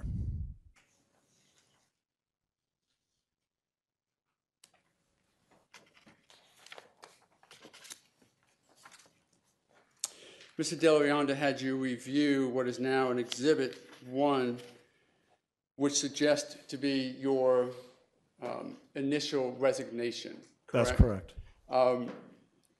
Have you had a chance to review it enough so I don't need to show it to I you recall again? it, yes, sir. Okay. Do you believe that there's anything within the context of that letter that suggests bias? No, to the contrary, I express my gratitude to Ms. Corey for the opportunity to serve the people of Nassau County. And I'll express it to her again today. The response from Mr. Delarianda, again, you've had a chance to review it. Yes. Does that response from Mr. Delarianda to your decision to not seek further employment with the state attorney's office, does that indicate any animosity towards you? Well, I don't see it in there. Any concern even with how you had performed your duties? No. Any issue whatsoever which may have suggested that there was animosity between you and Mr. Delarianda? No, How not that I about see. you and anybody in the state attorney's office? I didn't interpret it that way, no, sir.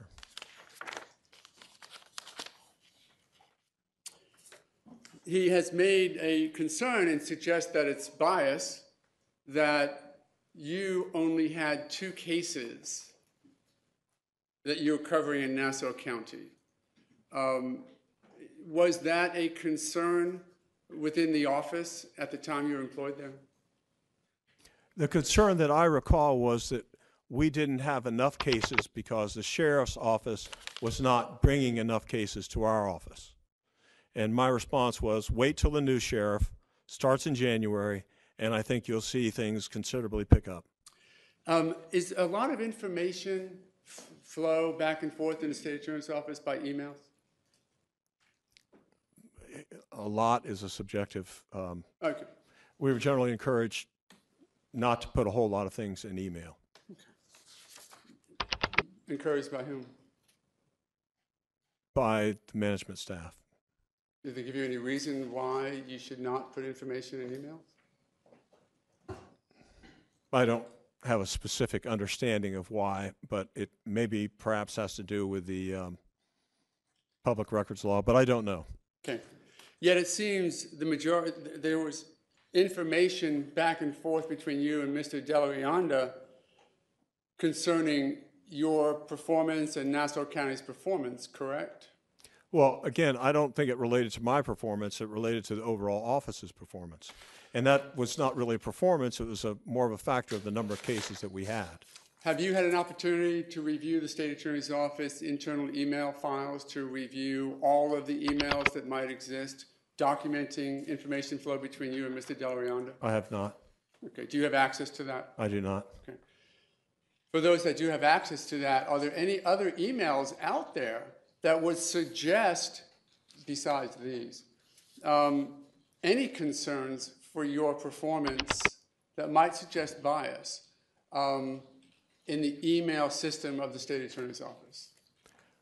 Honestly, I don't recall any.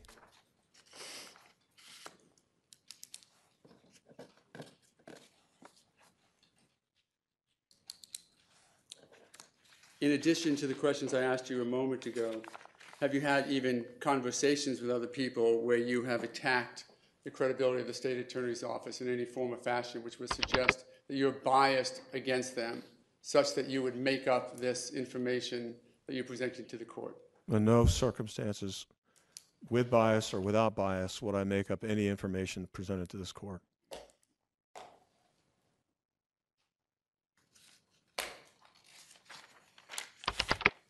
You had mentioned that you were contacted by your client and that he had a concern.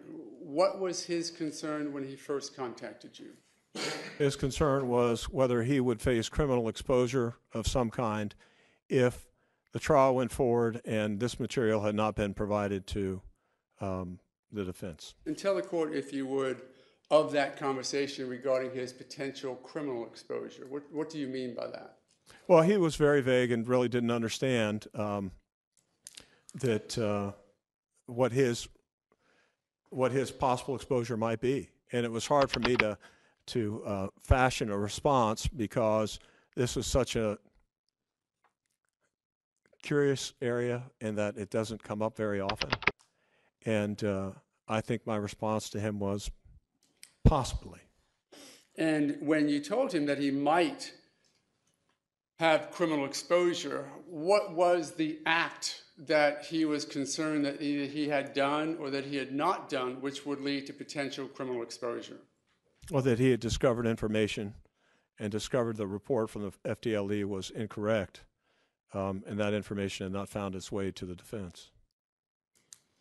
And was his concern that he, having known or being aware of that information, might also have criminal exposure if it wasn't uncovered and forwarded?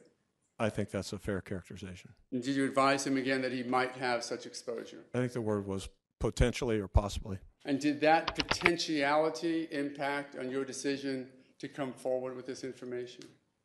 Actually, no. My decision to come forward was based on the fact that I'm an officer of the court.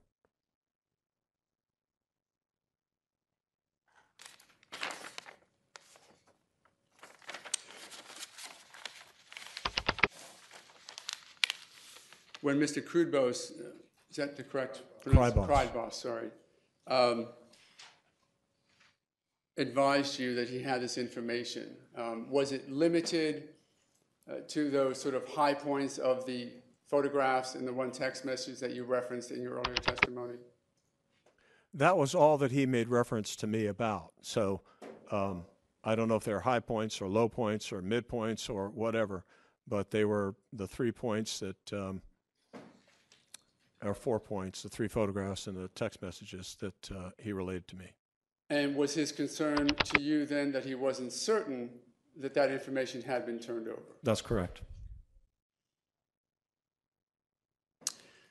Then you called me, correct? That's correct. Advised me of that. And what did I advise you about how I would look into addressing that issue? Counsel, I don't recall you telling me that you were going to look into it. My recollection is that you told me that you had not received those files, those photographs, those deleted text messages from the state of Florida. Did we have a discussion about filing a motion to uncover this information by filing a motion for specific discovery regarding all of the reports on Trayvon Martin's phone? I don't recall. In subsequent conversations between you and I, have I advised you that I filed such a motion that was heard before this court several weeks ago? I don't know if you advised me or if I found it on your website and read about it there. You have an opportunity to look at the hearing, evidencing what Mr. Delrianda's response to the court's inquiry in that regard was. I recall the one at the end of April, yes, sir. And what did Mr. Delrianda say to the court in response to her inquiry as to whether or not he had received any other reports from any person, any source whatsoever since the previous report?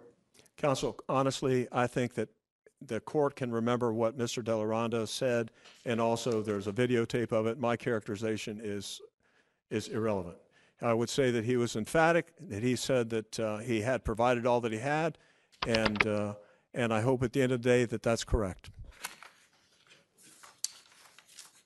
Mr. Delrianda had questioned you about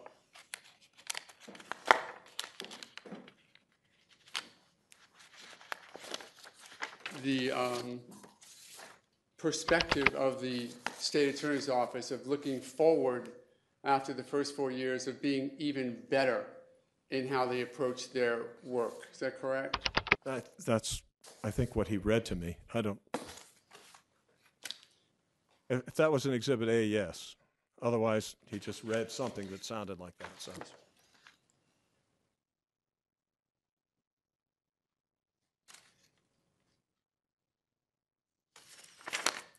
Is there anything that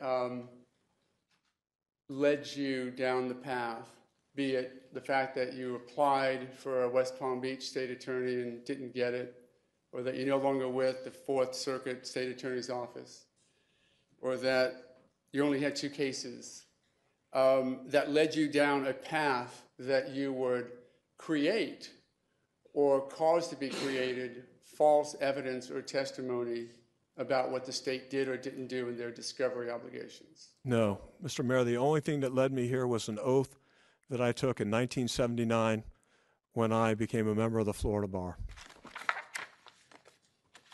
Thank you. Nothing further. Very briefly, Your Honor. You recall having a conversation with Scott Hughes? I've had many conversations with Scott Hughes, the last of which was at the funeral of his wife. Yes, sir. Specifically, you recall having a I conversation? would object, Your Honor. It's outside the scope of I don't direct. know that yet until I hear the question. Yes, Your Honor. It's just that the man, Scott Hughes, was never mentioned before. But the contents of the conversation may have, so let me. You recall having a conversation with Scott Hughes the week of March 10th of 2013, where he was at lunch with his dad at Callahan Barbecue? I do remember seeing them at Callahan Barbecue, yes, sir. Your Honor, that it's outside the scope. I consider that to be a preliminary question to have this witness understand any question about the conversation. Specifically, you recall telling Mr. Hughes, pardon my language, Angela would have rather kept me in the house pissing out than pissing in? I don't recall saying that, sir. And do you recall telling Mr. Hughes, maybe we'll be working together in 4 years? Same objection. I don't know when to make it now, but it is outside the scope of direct. Your objection about the last question is overruled. Let me hear the. Second question is, you recall telling Mr. Scott Hughes, who, by the way, is the chief investigator of the state attorney's office, correct? Yes, sir. Do you recall telling him that we will be working together in 4 years, meaning you will be in charge of the office in 4 years? I don't recall that either. Okay. You don't recall because you have a bad memory, or let's break it down. Did you have a meeting with Mr., did you see him I at did that have a barbecue? meeting. We sat at the same table after I had had lunch at another table, and we talked. You expressed your condolences regarding the loss of his wife, correct? Do you remember Honestly, I that? don't remember if that was before or after the loss of his wife. I think it was after, but I'm not certain. It was, but you expressed condolences regarding the loss of his wife. Right. Remember that? And you don't remember having a conversations where you used the words, I won't repeat them again, but regarding Angela, Miss Corey keeping you in versus keeping you out? You don't recall that at all? No, sir, I do not. And you don't recall stating to him that you would be working together, we, meaning you and Mr. Hughes, would be working together in 4 years? I wouldn't have said that. I haven't made any decision about running against Angela Corey or running for that office or any office. So, no, I don't recall that. Let's be honest here. Isn't this why this is all here? Because you want to draw attention to yourself regarding potentially running against Ms. Corey in 4 years? That's absolute nonsense. Okay. And finally, sir, did you turn over any evidence to Mr. O'Mara? I have not turned over any evidence to Mr. O'Mara. And as far as your knowledge, did Mr. Krybos turn over any evidence to Mr. O'Mara? As far as I know, he has not turned over anything to Mr. O'Mara. Do you have any idea how Mr. O'Mara would know and ask witnesses questioned in Miami when depositions were taken about a gun being mentioned in text? I have no idea. Thank you, sir. I'm sorry, but, thank you. The comment about whatever was just said, without repeating the vulgarity of it,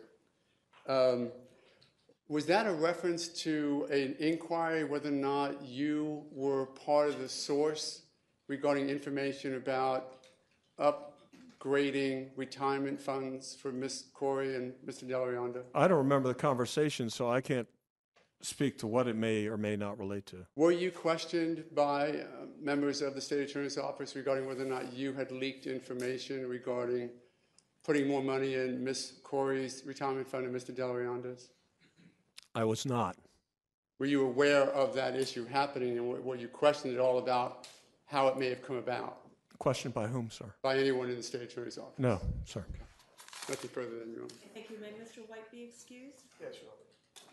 Mr. O'Mara, may Mr. White be excused? Yes, thank you, Your Honor. Thank you very much. You are excused, Your sir. Honor, with the court's permission, I want to No, you're- Your Honor, my client is entitled to Wait, time out. Okay, we had a call tonight saying, right now you've been excused. If you have an issue as an attorney's license sending somebody, I'll hear you at that time. Forgive me. Okay, thank you. I was going to just do what he tried to do from the witness stand, which is a relaxation of 9616 as far as hasn't been imposed yet, but the sequestration of witnesses to the extent that Mr. White is the attorney of record for the next witness. If he wishes to remain in the courtroom during the testimony, he may do so. Thank you. You've chosen to exit. Call your next witness. Thank you very much.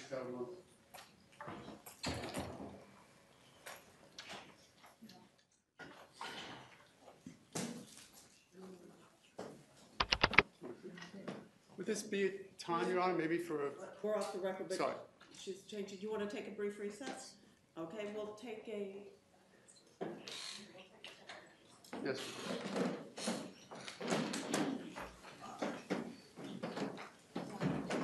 Mr. Delabonte, do you have some of the evidence? Mr. O'Mara got the evidence back. Don't leave the courtroom with it, please. I think you were the last one with Not that going to be the evidence. last time it happens. And it was unintentional, I think. Oh, this is my I copy. think that's your copy. Did I give you the right ones back?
we should probably address that with her first about the notaries, and then secondly about just calling and getting it done. Yeah, we should come to that one with those.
If she puts the laptop here, it's blocking the microphone. Yeah, but it wasn't hers.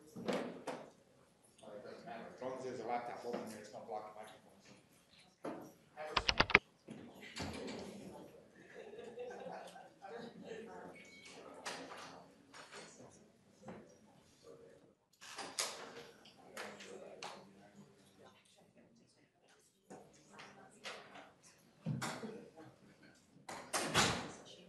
They never filed it, but it's 6-7.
In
case you wonder.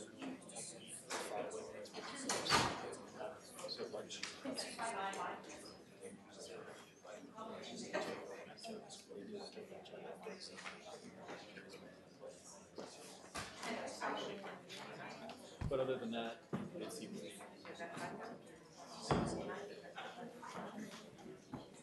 right. It's always going to take the temperature. Well, I've been checking both sides. Oh, okay, that's true.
Please be seated.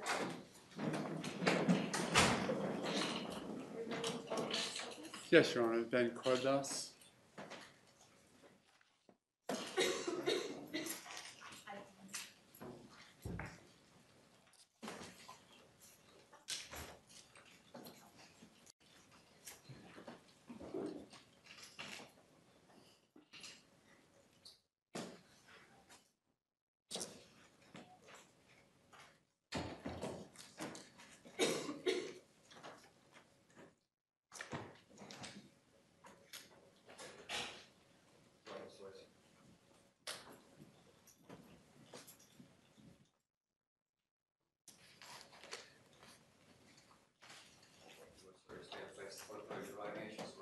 Do you solemnly swear or affirm that your testimony in these proceedings will be the truth, the whole truth, and nothing but the truth, so help you God? I do. Thank you. Excuse me, Your Honor. Do I need to make a notice of appearance, make a verbal notice of appearance on behalf of my client? I'm Wesley White. I'm a member of the Florida Bar 273392, and I reside and work in Nassau County, Florida. Thank you, ma'am. Thank you. Morning, sir. State your name. Ben Kreidboss. And you're going to need to speak up a little bit if you would. Maybe move that microphone a bit closer. And if you would, spell your last name. Kruidbos. And your occupation. IT Director for the State Attorney's Office, 4th Judicial Circuit. And if you would, explain to the court what duties are included in that job. Basically overseeing the IT systems for the State Attorney's Office. How long have you been there? 4 years as a state employee, and then before that, staffed at the State Attorney's Office through the City of Jacksonville.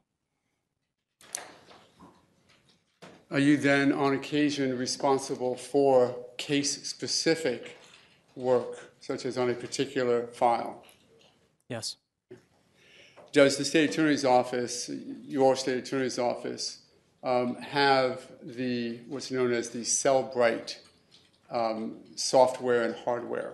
Yes, we do. If you would explain to the court generally what is Cellbrite and what's its purpose? Celebrite is a company that makes a forensic device for downloading the contents of a cell phone, and then the software applications that comes with it would be Physical Analyzer. That's the software that's used to open the dump of the phone, which would be the source file. And on occasions in the past, have you done such a download or a dump of information on other cases? Yes, I have. Okay. Do you know how long the state attorney's office has had that software? Hardware? Not off the top of my head, no. But Is it before February 2012 or after? I'm guessing it would probably be around then. Do you know the cost of that software and hardware? I believe the system, I'm pretty sure we paid close to $8,000 for the system, if I remember correctly. And that's for the law enforcement version, is it not? I believe ours is the law enforcement version. Did you, as part of your duties, then undertake a review of any of the information in the State versus Zimmerman matter? Yes, I did. And if you would, tell us what that included. Initially, the report that was generated by FDLE, I was asked to print it because there was a problem with the actual file printing. Do you recall the timeline for printing that initial report? It would have been late 2012 or early 2013. Okay. And did you actually print the report? Yes, we did get the report printed. And did you do any other work on either that report or the underlying data? We had requested the source file as per my recommendation because I didn't feel the report was conclusive. Okay. If you would, then explain to the court, firstly, what is the report itself and what would it contain? The report is basically step 2 of the process. Step 1 would be plugging in the phone and then forensically downloading the contents of the telephone. From then, that file is then opened in the Physical Analyzer software. The generate report function is then performed, and the output is basically the report that I printed that I just mentioned. And about how long was that report? How many pages? Approximately 900 pages, if I remember. By approximately. Approximately 900 pages, if I remember. And what does a report like that contain within it? It should contain the contents of the source file. And so we can get sort of specific, if I were to hand you a Physical Analyzer 900-page report and we looked through it, what would it show us? All of the information that's contained on the phone, from text messages to MMS to location services, images that were on the phone, videos. In effect, every piece of data that's on the phone downloads through Physical Analyzer and then into a report, an easily readable report. Is that accurate? Yes. That would include what type of, when you say images, what do you mean by images? Images would include both images that were, if it's a smartphone, it would be images that were viewed on the screen as you're browsing, and also images that were either sent to you that you saved to your camera roll or photos that you would have taken from that phone. And the camera itself, and therefore the report, actually distinguishes between those 3 types of images, does it not? There is indications in there, yes. So you can look at the report and know if it was a picture that was taken by the camera as compared to one that was viewed on an internet site, correct? I think that you could tell by the file name, yes. Okay. Similarly, there are what's known as thumbnails that also show up as images on the report, correct? There are, yes.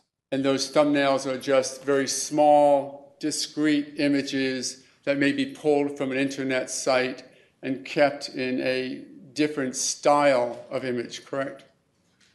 It's still an image. It's just it's smaller, and I think it's a different file name. In addition to the images, then you had mentioned GPS information. Would you tell us what that is? There's in most cell phones there's a GPS function.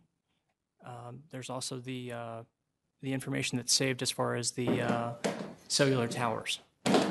So in effect, on a phone, there is some information, is there not, that can give us some insight as to where a phone may have been.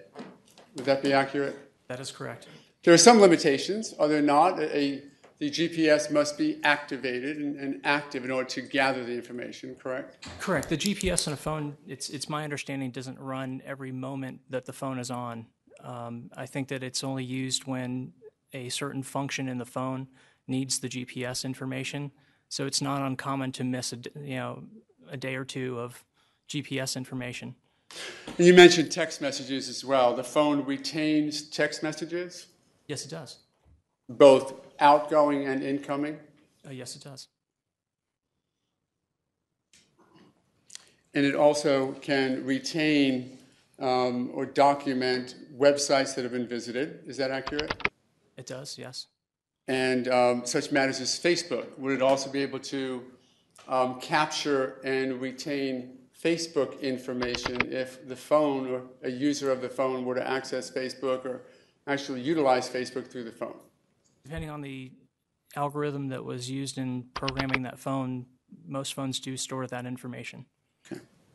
You had mentioned a moment ago that when you had printed out this 900-page report that you had concerns. Is that accurate? Yes.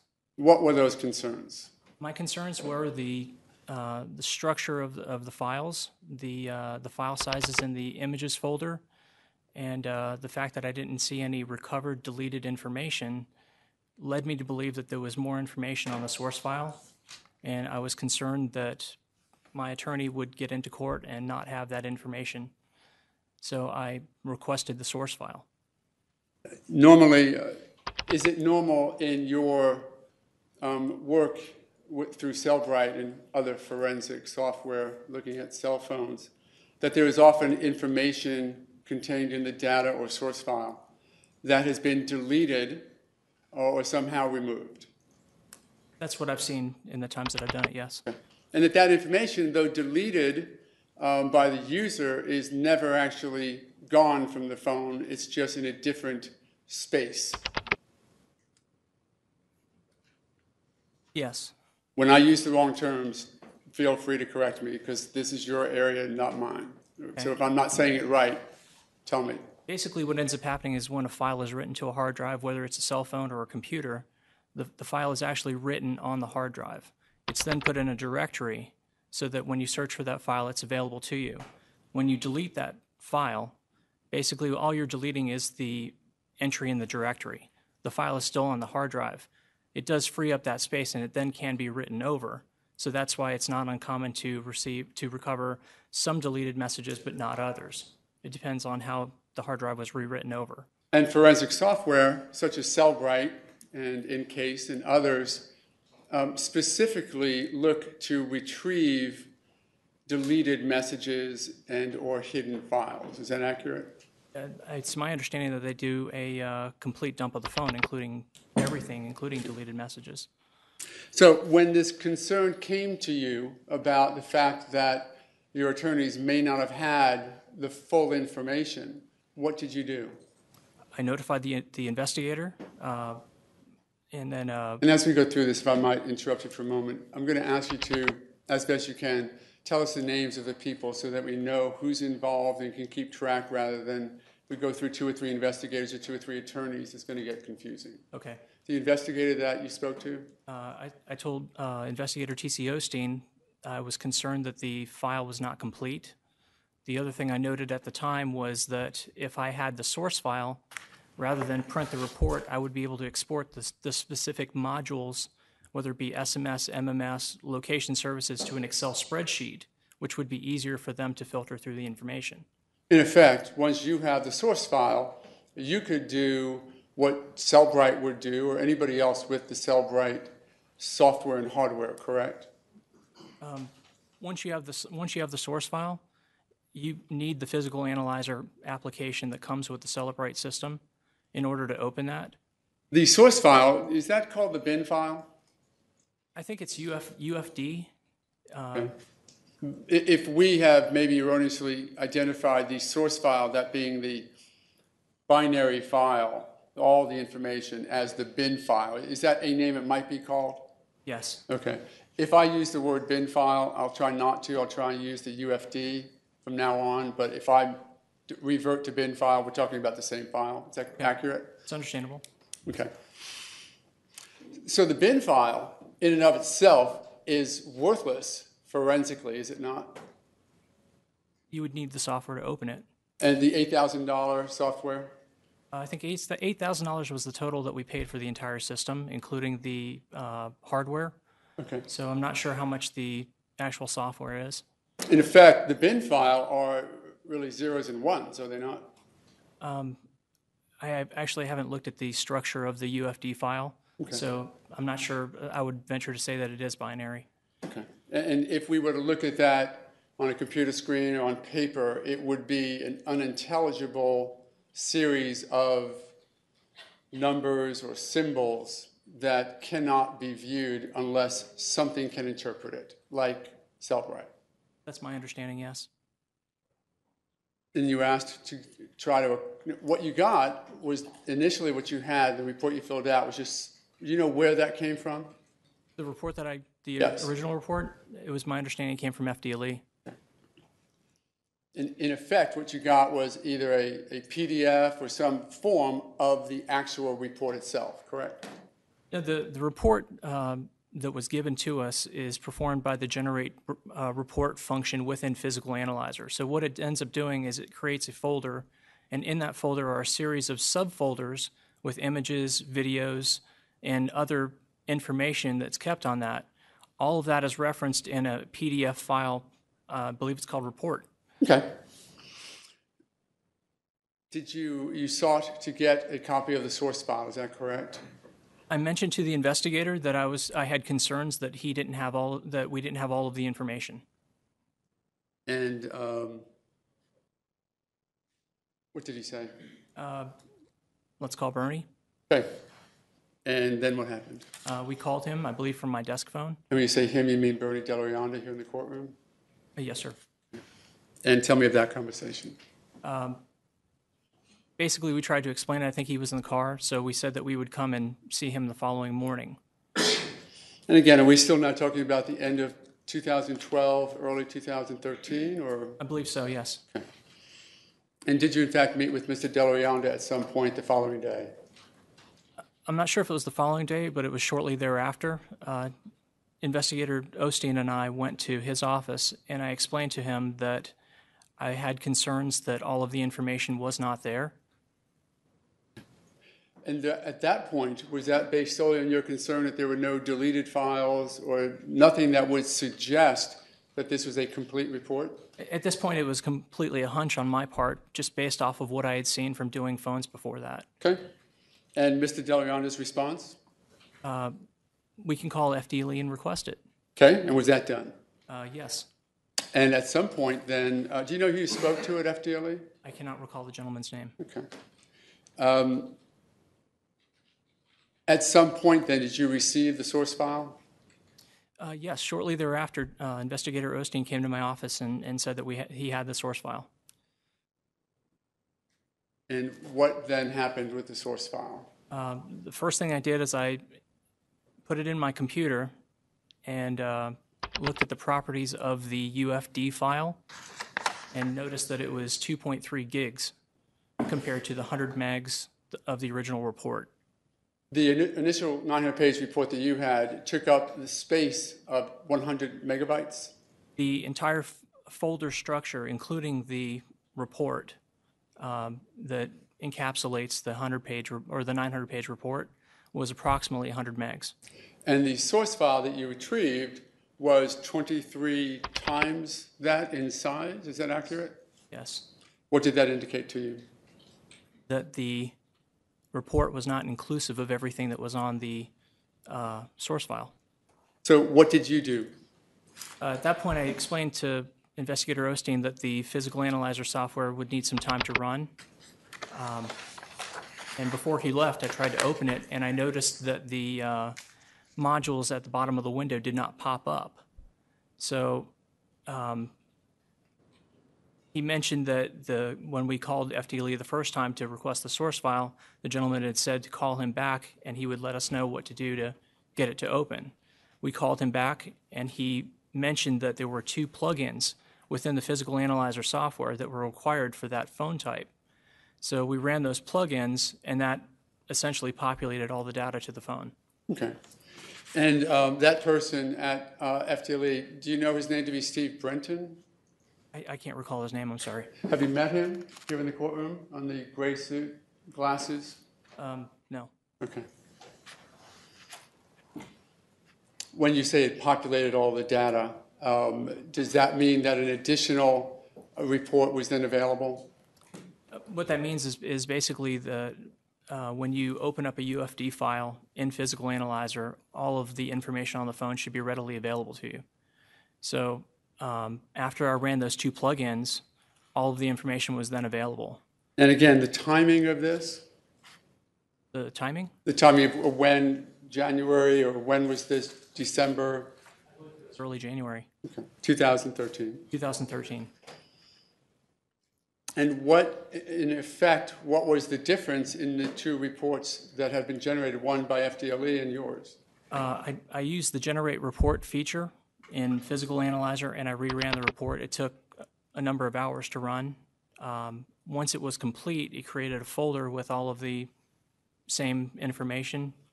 The total file size for everything was 3.5 gigs approximately.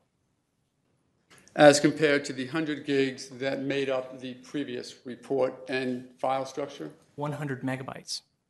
Yes, I said gigs, didn't I? Apologize. 100 megabytes. The initial report, this is now the report generated with the source file that you did, was 3.5 gigabytes, or 35 times the size of the data file and structure for the first report. Is that accurate? Yes, sir. And what did you do with that information? At that point, I called Investigator Osteen back down, and we started to review the information. Specifically, the photos, as I had noted before, that the photos that were on the original report were all very small. They were thumbnail size. So, and we noticed that there was additional photos in there. I think at that point I showed him how to tell which ones had been deleted, as it's notated in the Physical Analyzer software. And I also showed him the export to Excel feature, and exported the submodules, SMS, which would be text messages, MMS, Facebook, location services, exported those to Excel. And at that point, basically, I created 4 folders in a separate subfolder. I copied over the original source file, the 100 meg report, the 3.5 gig report that I had run, and also the Excel exports. So basically, there was a folder with 4 subfolders in there, with those things in there. Okay, backing up just a little bit. Okay. The report that you generated, you noticed it had significant more images than the first report? Yes, sir. And similarly, it had significant amount of deleted images or text messages or other data streams? I believe I saw more images that had been deleted, yes. Do you have in your memory now a comparison as to how many pictures are in the first report compared to how many are in the second? In the first report, there was 2,958 photos with a total file size of 16 megs. The report that I ran had a total number of 4,275 with a total file size of 95, approximately. The 16 meg file with the 2,500, those were mostly, as you testified, to thumbnails? 2,958. Most of those were very small images, yes, sir. Okay. The second file, comparing the 2 reports, had about 5 times the volume, correct? 16 megs to 95 megs. Is that accurate? Approximately. And almost doubled the amount of images, correct? Not quite. It was about 1,000 more. Okay. And aside from the images now, going to the text messages, was there a differential between the first report text messages and the second report? It's hard because there was so many text messages. I did notice that there were deleted text messages that I saw more readily in the report that I had run. And as we were skimming through the text messages, I believe Investigator Osteen pointed out that it sounded like there was a transaction for a firearm. What did he say? It looks like they're selling a gun. Those words? I think that was pretty close. In addition to that comment, did Mr. Osteen make any comments about the other information that was now apparent in the second report that was not apparent in the first report, or wasn't present in the first report? He said that we needed to go and see Bernie. There has been some testimony concerning additional pictures regarding specific items. Did you have any conversation with Mr. Osteen about any additional pictures as opposed to the one comment about the text messages? Yes, sir. We looked through the images. There were images of Trayvon Martin blowing smoke. There was images of pot plants. There was an image of a hand holding a gun. There was an image of a gun on a bed. There was images of what appeared to be underage females that were naked. And there were images of a clump of jewelry on a bed. I think the quilt was red, if I remember correctly. According to what? The quilt. The quilt, okay, I'm sorry. I couldn't hear red, what if I you... remember correctly. Okay, apologize, I couldn't hear what you said. So, Mr. Osteen said we need to talk to Bernie. We need to go see Bernie, yes. And then what happened? Him and I went up to Bernie's office where we made him aware that the source file that we had opened had additional images on there. And again, the timing of this conversation approximately? Early January 2013. And tell me of that conversation. What did Mr. Delarion say in response to that? He said, well, if the information exists, then we have to deal with it. Okay. And then tell me what else he said, if anything. I think I had a conversation with him as to how I initially when Investigator Osteen mentioned the images that we had seen, and I mentioned that it looked like Trayvon Martin was holding a handgun in his right hand. He said, well, how do you know it's Trayvon Martin's hand?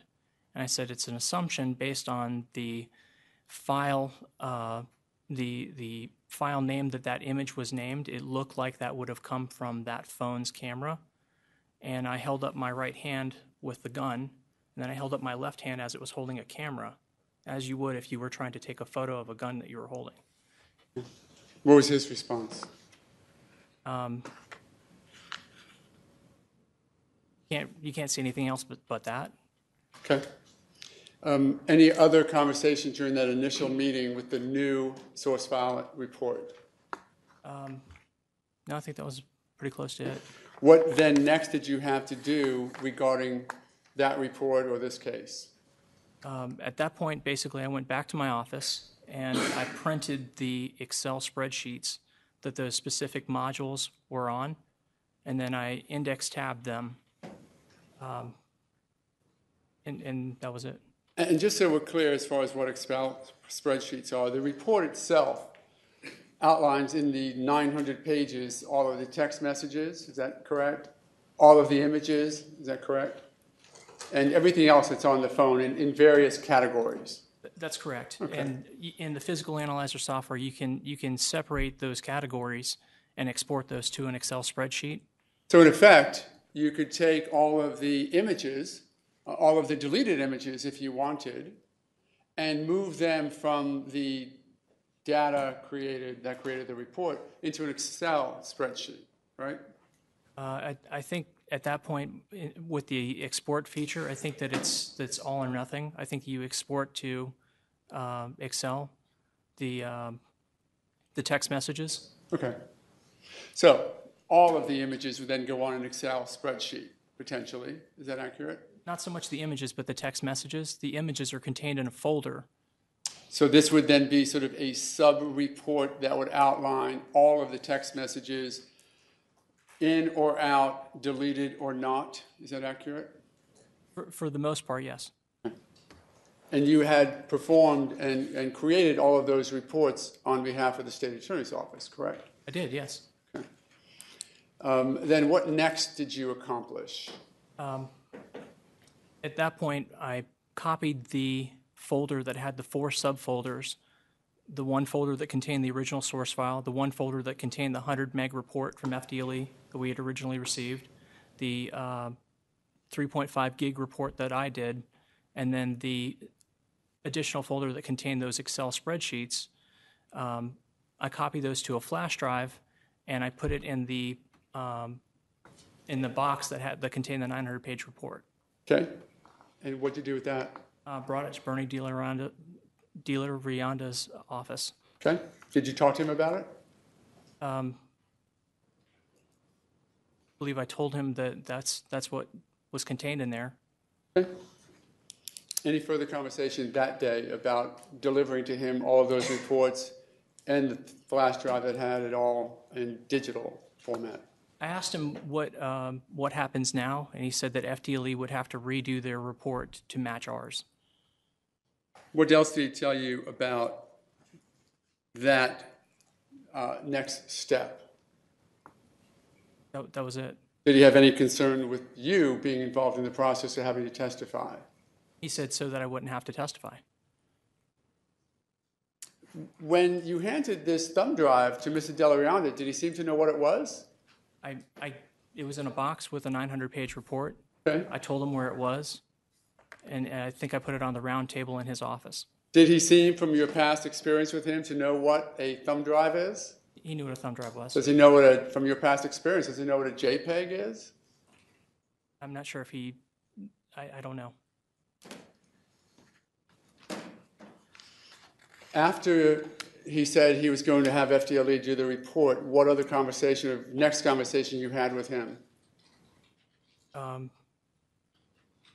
believe I got called back up to the office again by Investigator Osteen, and I explained again the process of forensically downloading the information on a cell phone. And I explained it in steps, being as step 1 being the source file, step 2 the report, and then step 3 is exporting those features into Excel so that you could filter them easily. Okay. He initially sounded confused, and he said, so we have 2 step 3s. And I said, no, we have 2 step 2s. The report that FDLE ran, the report that I ran, both driven from the source file, which would be step 1, and then step 3, which is me exporting to Excel. Okay. And then I asked him if he understood, and he said, yes, I understand. Okay. What other conversation did you have with him at that point? Pretty sure I asked again whether or not FDLE, what would happen, and FDLE, if FDLE would have to redo my report. And I believe it was indicated that they would. Did he talk to you at all about forwarding any information to the defense? I don't recall that. Okay. Was there ever a conversation did you have another conversation with Mr. De La Rionda about this event after that one?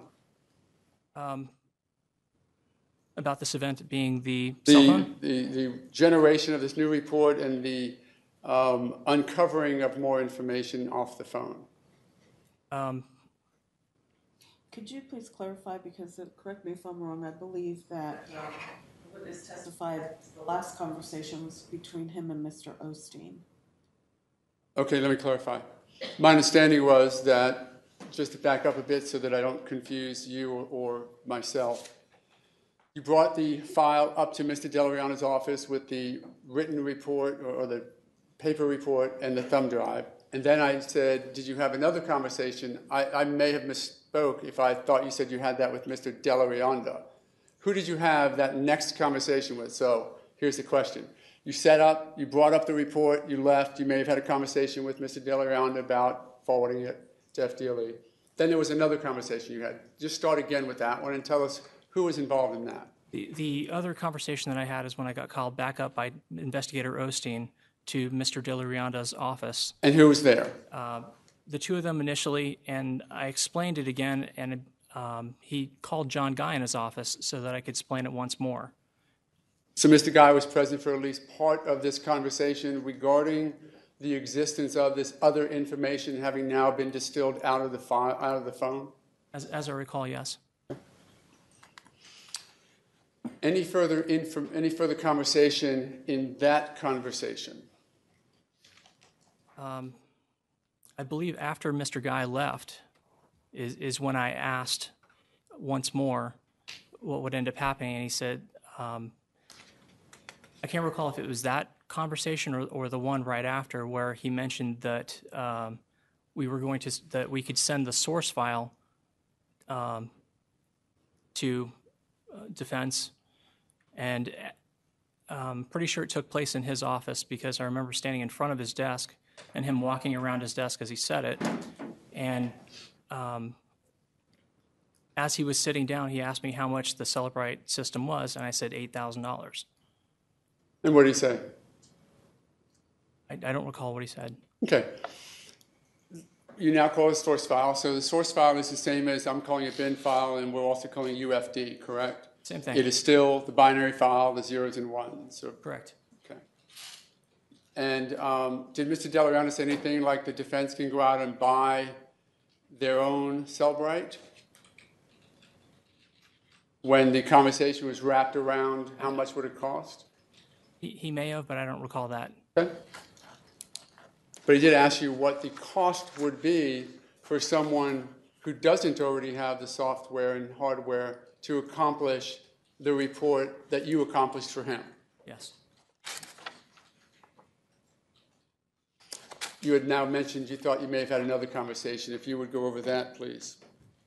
The next conversation, I believe I was called up to explain the location services portion of the report. And who was, I'm sorry, who was present during that conversation? I'm not, Mr. DeLaronda, and I'm not sure if Investigator Osteen was in the room as I explained it, but it's my understanding, if I remember correctly, Investigator Osteen came to my office and asked me some questions on location services. I brought up the Excel spreadsheet of that portion of the report, and we looked at the points where it was missing data. And I tried to explain it as best as I possibly could that the GPS function was not recording data the entire time. Obviously, it would kill your battery if it did. So at that point, we went up to Mr. DeLaronda's office, and we explained to him that the location services that are in the that's actually in the phone does not record data every moment of every day. Okay. And you had actually created that same type of Excel spreadsheet as to the GPS data information as one of the 4 reports that you had done a week or so before, correct? I believe so. And that was the one that you discussed with Mr. Osteen when he first asked you? Correct. And there was also one of those, was one of the reports that you forwarded to Mr. DeLaronda the week prior when you went to his office and dropped off the reports. Say that again, I'm sorry. Sorry. I'll try again, I apologize. When you dropped off the box of reports and thumb drive, one of those reports was the GPS Excel spreadsheet, was it not? Correct. Okay. Any further conversation during the meeting regarding the GPS data? No, it was just an explanation of how the GPS function in a phone works. What was the next time that you talked to or spoke with any other coworkers at the state attorney's office in this regard? I think I'm not sure if it was before or after the explanation on the location services. Mm-hmm.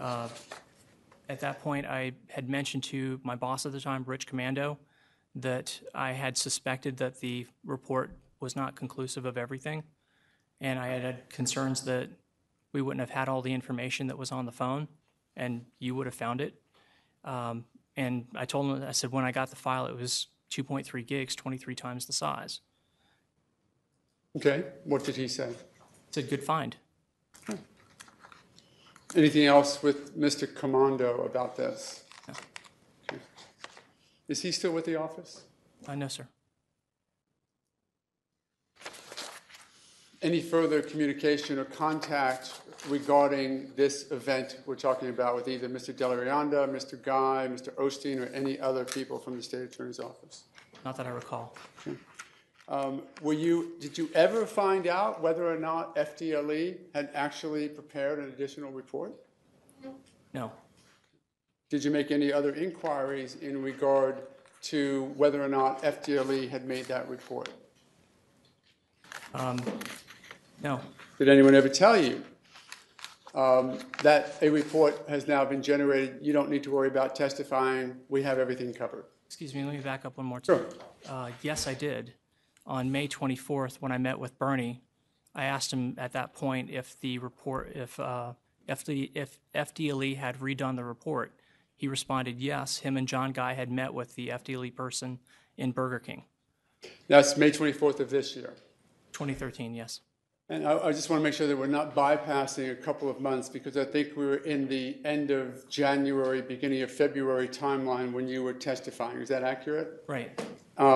Between the end of February, when you had that last conversation, the beginning of February, when you had that last conversation, did you ever talk to Mr. Delarianda about the FDLE report or anything having to do with the source file in regard to Trayvon Martin's phone? We may have, but I don't recall. Nothing of any significance. I don't think so. How about to Mr. Osteen? Not that I recall. Or Mr. Guy? No, not that I recall. Did you do any other inquiries on your own or any other work, or did you review the file again or look at the file after you turned it over to Mr. Delarianda? I think I had it open for about a week after that, and looked through it. But I mean, other than, not really. There are certain, as you mentioned, plugins that actually allow access to certain groups of data. Would that be an accurate characterization of what a plugin does? Yes. Okay. So that if you don't have the right plugins, you might not get all the GPS data if you don't know to look for it.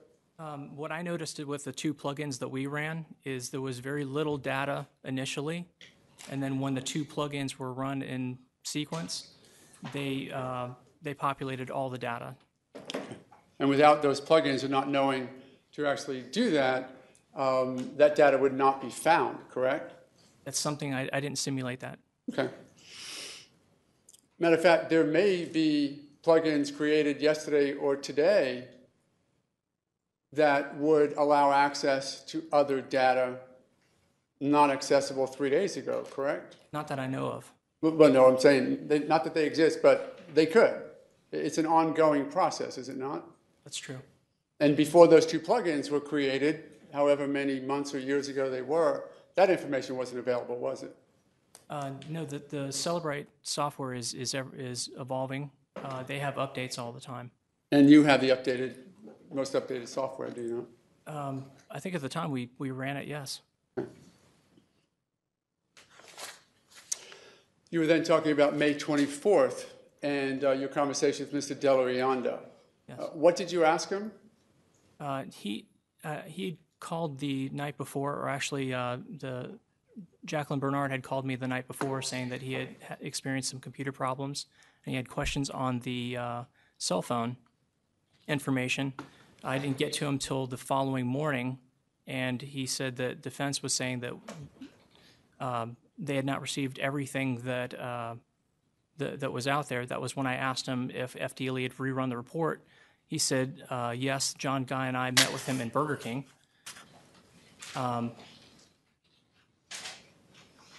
And Investigator Osteen was there, and he had some printed out reports with a name, I think it was Lavandia or something like that, next to a phone number. And as we brought those up on his computer and used the filter feature in Excel, we did not see those text messages. At that point, I did notice that the file name at the top of the reports that you submitted in your, I guess, your discovery had .db at the end of them, which basically, in my understanding, is a database file. So pretty much at that point, TC and I, or Investigator Osteen and I, relocated to his office and reviewed on his computer that file and tried to find those text messages. He said that he was leaving soon, so I went back down to my office to look over the files. And have you ever seen this report from FDLE that Mr. Delarianda told you was created before May 24th of 2013? No. Did you ever ask to see it? No.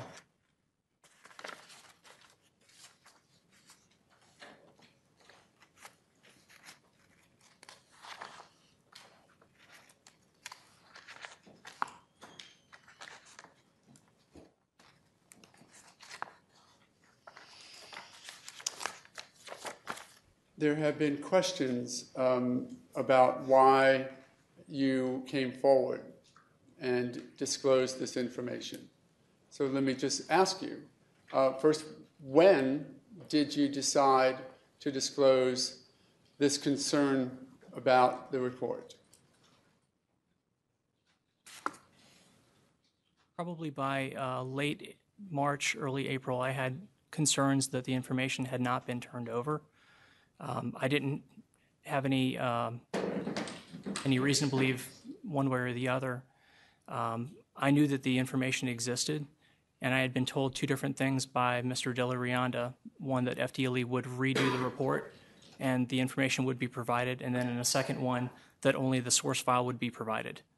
I knew at least one of those approaches was probably inaccurate or wrong. At that point, the more that I thought about it, I was curious if I had any legal exposure. And at that point, I sought counsel. Was your concern that being part of a group of individuals who may have failed to forward information to the defense that you would be held responsible as well? I don't forward any discovery to attorneys. So I'm not the person that does that. However, if it was brought to light that information should have been shared that we knew about it, I'm pretty sure that I suspected that everyone involved would probably be in trouble to some degree. Including you? Including, yeah. That's primarily who I was concerned about. And is that why you sought counsel? That is, yes. And that was Mr. White, who's now in the courtroom, correct? Correct. You weren't here for his testimony, but did you give him information, sort of tip of the iceberg information regarding text messages and a few pictures that you thought to be significant and questioned whether or not they had been forwarded to the defense? When I had retained him as counsel, I explained that there was information on the cell phone that I believed was not turned over. And I described, I think, the 4 photos to him that I had seen. Or, I'm sorry, the 3 photos in the deleted text messages that were recovered from my report. Questions have been raised about Mr. White's bias. Why did you pick Mr. White as your potential counsel or go-to person? He's a good lawyer. Any other reason? Pretty much what I was looking for. Were you concerned, or did you believe that maybe Mr. White had an axe to grind against the state attorney's office and that you could use that animosity to your benefit? No. Did you even know whether or not Mr. White has some axe to grind or concern with the people who remain in the state attorney's office? I had suspected, yes. What do you mean by that? He had sent an email upon his departure that, saying that he was just not happy and moving on. Did that play at all into your decision to go to Mr. White to seek legal counsel as opposed to anybody else? No.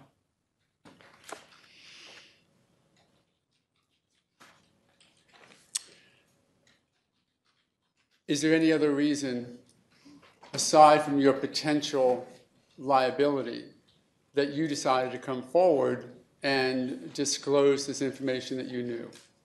No, I was concerned for my legal exposure. Do you have any axe to grind with Mr. Delarianda or Ms. Corey or anybody else in the state attorney's office? No. Were they getting ready to fire you or let you go or anything like that? I had no knowledge of that. I mean, before this? No. Okay. Any other unspoken reason why you would come forward and disclose this information? Not that I can think of. Anything at all? You're the one who would have had the unspoken reason. No. Okay.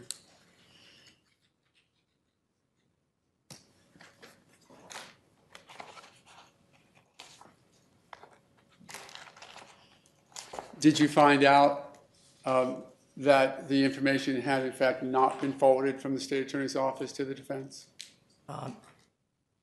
After I had retained Mr. White, he said that he had made contact with you, and you represented that you had not received the information.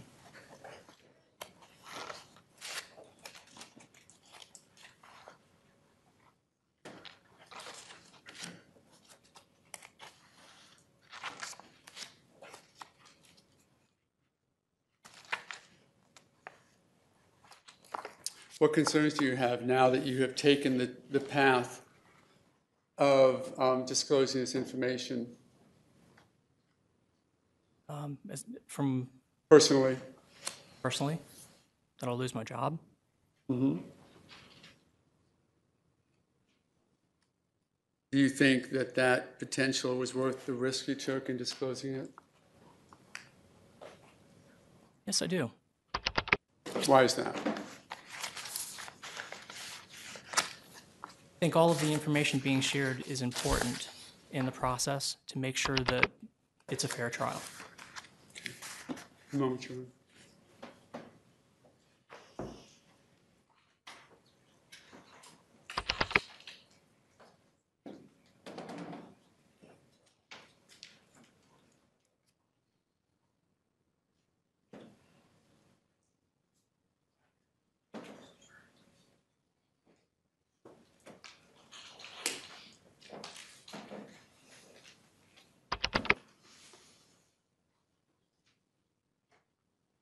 Thank you. I have no further questions. Your Honor. Your Honor, we may approach for a moment.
If I may proceed, Your Honor.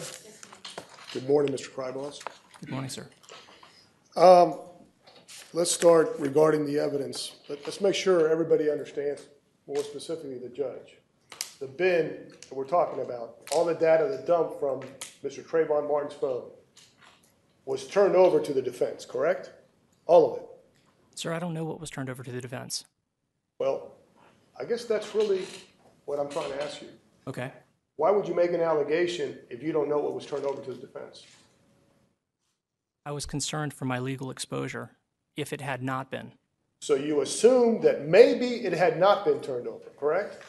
I didn't assume. I was concerned for my legal exposure.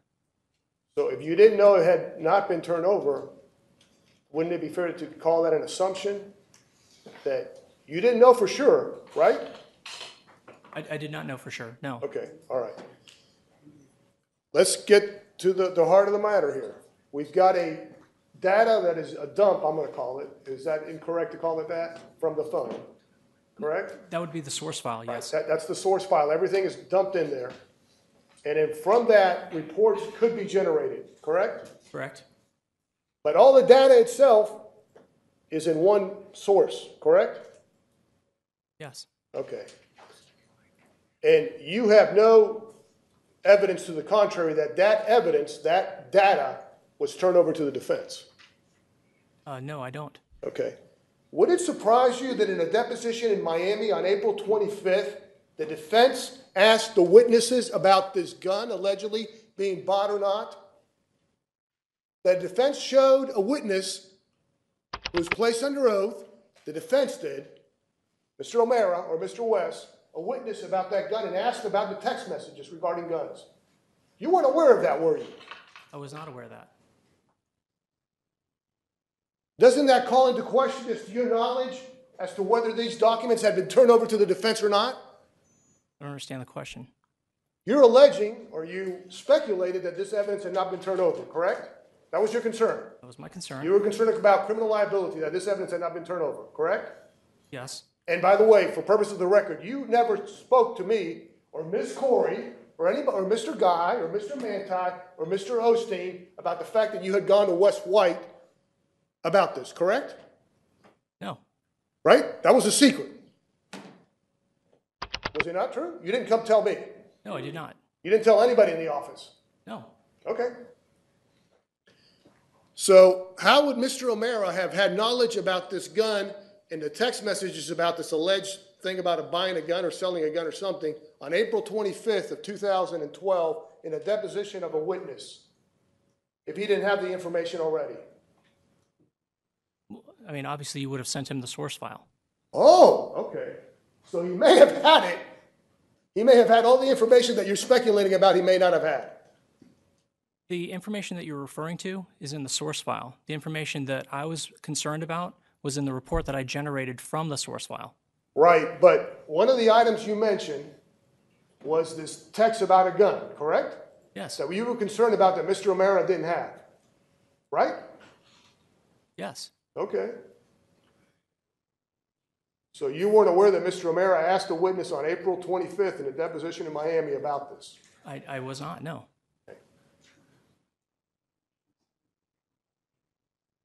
Wouldn't you agree that assumptions are a bad thing in terms of we can all assume things, but reality is what's important? The truth is what's important, right? Yeah, I mean, you did say that at the very end of your testimony, that you believe in a fair trial, right? I do. You don't believe in people being sandbagged, correct? Correct. Yet you suspected something was up and you never came to me or to Mr. Guy or, more importantly, to my boss, Ms. Corey. Your Honor, I have to object. He's being argumentative and he's being repetitious. He's already asked these I very questions of apologize. my client. One at a time. Court reporter can only take one at a time. Please tone down your questions. I'll be glad to. You never spoke to me or Mr. Guy or Mr. Manti that you were aware involved in the case, and more importantly, to my boss, Ms. Corey, correct? About these never did. concerns you had, Correct. correct? And by the way, you had it in the past, you had Ms. Corey had an open door policy. You could come in at any time and talk to her, correct? Given your relationship with Ms. Corey, I did not feel comfortable questioning your handling of evidence. Are you implying that I've mishandled evidence before? No, I'm not implying anything. You asked if Ms. Corey had an open door. I was not comfortable given the set of circumstances. But isn't it true, as you've already stated, that I specifically told you that this evidence would be taken to FDLE in terms of your information also, as you stated, in terms of given to FDLE, correct? You told me that originally, yes. Right? And I told you that Mr. Guy and I met with Mr. Brent at Burger King after Burger King, I think it was off of I-4, but I don't know if I told you the specific address, but in Burger King near Sanford, and we turned over all that evidence, correct? You said Burger King. Okay. But my point is, I told you this before I knew that there was any allegation that you were going to go tell Mr. White that the defense, that I had done something improper, right? Your Honor, I object that it's a mischaracterization of his testimony. Pardon me, Your Honor. He's not said that Mr. De La Ronda did anything wrong. He said he had a question about whether it happened or not. Any objections in my courtroom? I apologize. You haven't been here when I had announced that, so I'm telling you now. What is your legal objection, sir? It's argumentative, Your Honor. There's no foundation for it. If the witness needs to correct anything, that's the premise for the question. Okay. Please repeat the question. I'll try. The statement that you talked about already on direct, where you mentioned that I told you that Mr. Guy and I met with Mr. Britton and turned over all the evidence, including your information that you had developed, to Mr. Britton. Do you remember that? Yes. Okay. I think that was occurred, on the 24th. I'm sorry. I told you that on May 24th, Right. correct? As best as you can recall that, the date. Best as I can recall, I think that's the date. You're not saying that that's the date I turned it over to Mr. Britton? No, that's the date Okay. that you told me that you had met with him at Burger King. Okay, that's what I'm saying. To make it clear, I didn't tell you that on that date I turned it over to Mr. Britton. No, you did not say that. Okay. Would it surprise you that it was turned over on February 22nd? Your report to Mr. Britton? Or earlier than that?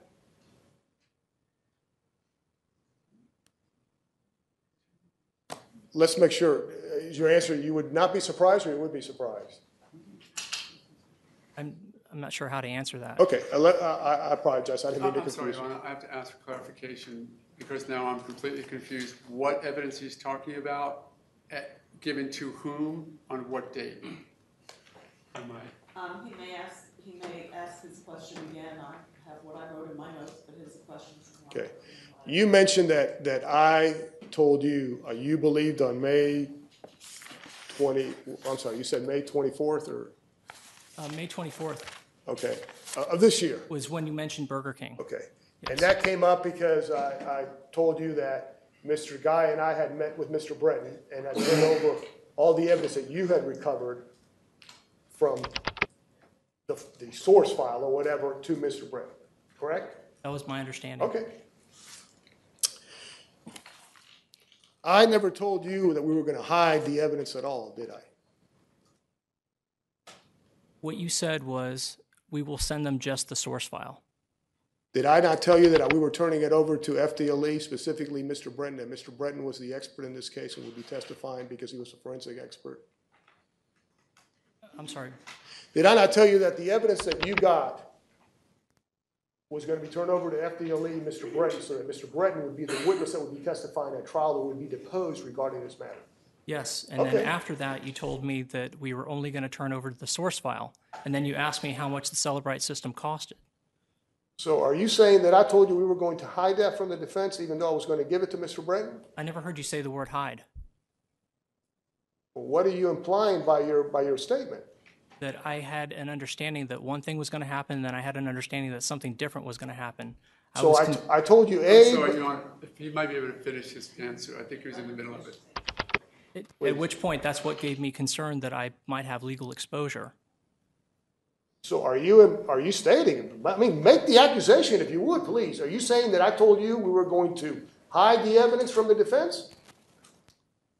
I'll object that was asked and answered now. I mean, I'm just trying to clarify here. We're seeking the truth here. What are you implying or what are you stating that I said? Basically, that you said two different things, and I wasn't sure which one was correct. Okay, and did you ask for a clarification? Assuming I said two different things, did you ask for a clarification? No, sir, I didn't. Okay. But just to make sure everything is clear, I told you, did I not, without knowing that you were talking to Mr. White or anybody, that evidence had been turned over to Mr. Britton, correct? At Burger King. At Burger King, yes.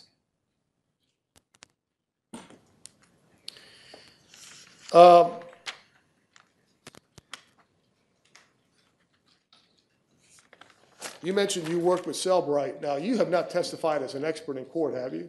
No, sir. Okay. In any court in terms of an expert, correct? No, sir. Okay.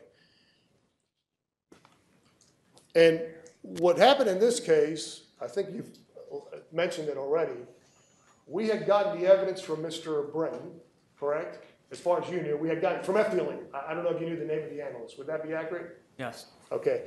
And when we got the evidence that Mr. Britton or the FDLE analyst got, we weren't able to print it out. I think we showed it to you on the computer, but we couldn't print it out. And that's when we asked you just to print it out. Correct. Right? And you were going to assist us in printing it out. Correct. Right? And then you couldn't figure out quickly how to print it out. You said, let me take it to my office and I'll figure it out. Correct. Is that accurate? I believe I did it from my office, yes. Right? And you ended up printing it out for us. Yes. Okay. And then in the process of doing that, you also said in reworking or whatever, I think there may be more information in this. Correct? Yes. In the source file. Correct? Is that correct? Correct. And then you didn't know how to open up or how to do the plugin, so we had to call Mr. Britton, who had knowledge of that, because he had actually gone up to New Jersey with Cellbrite, and he told you how to open it up. I think you're skipping a few steps. You're talking about the original 900-page report, which is the generate report output.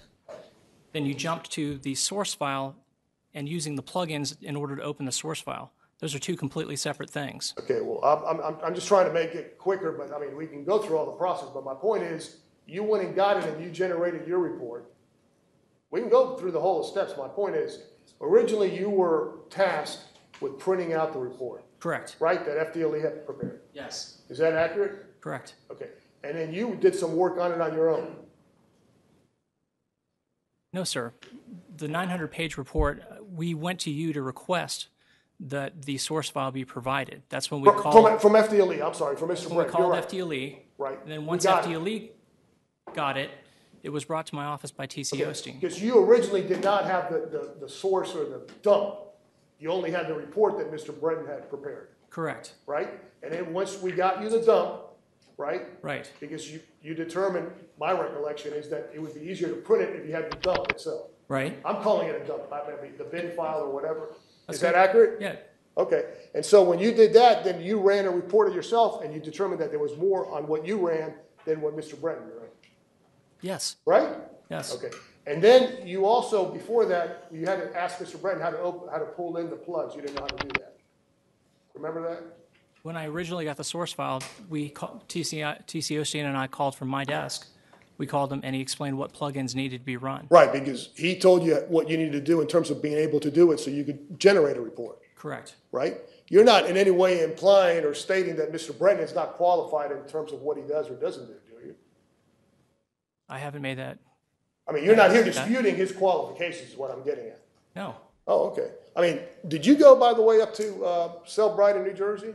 I did not. Were you trained up in Cellbrite in New Jersey? No. Okay.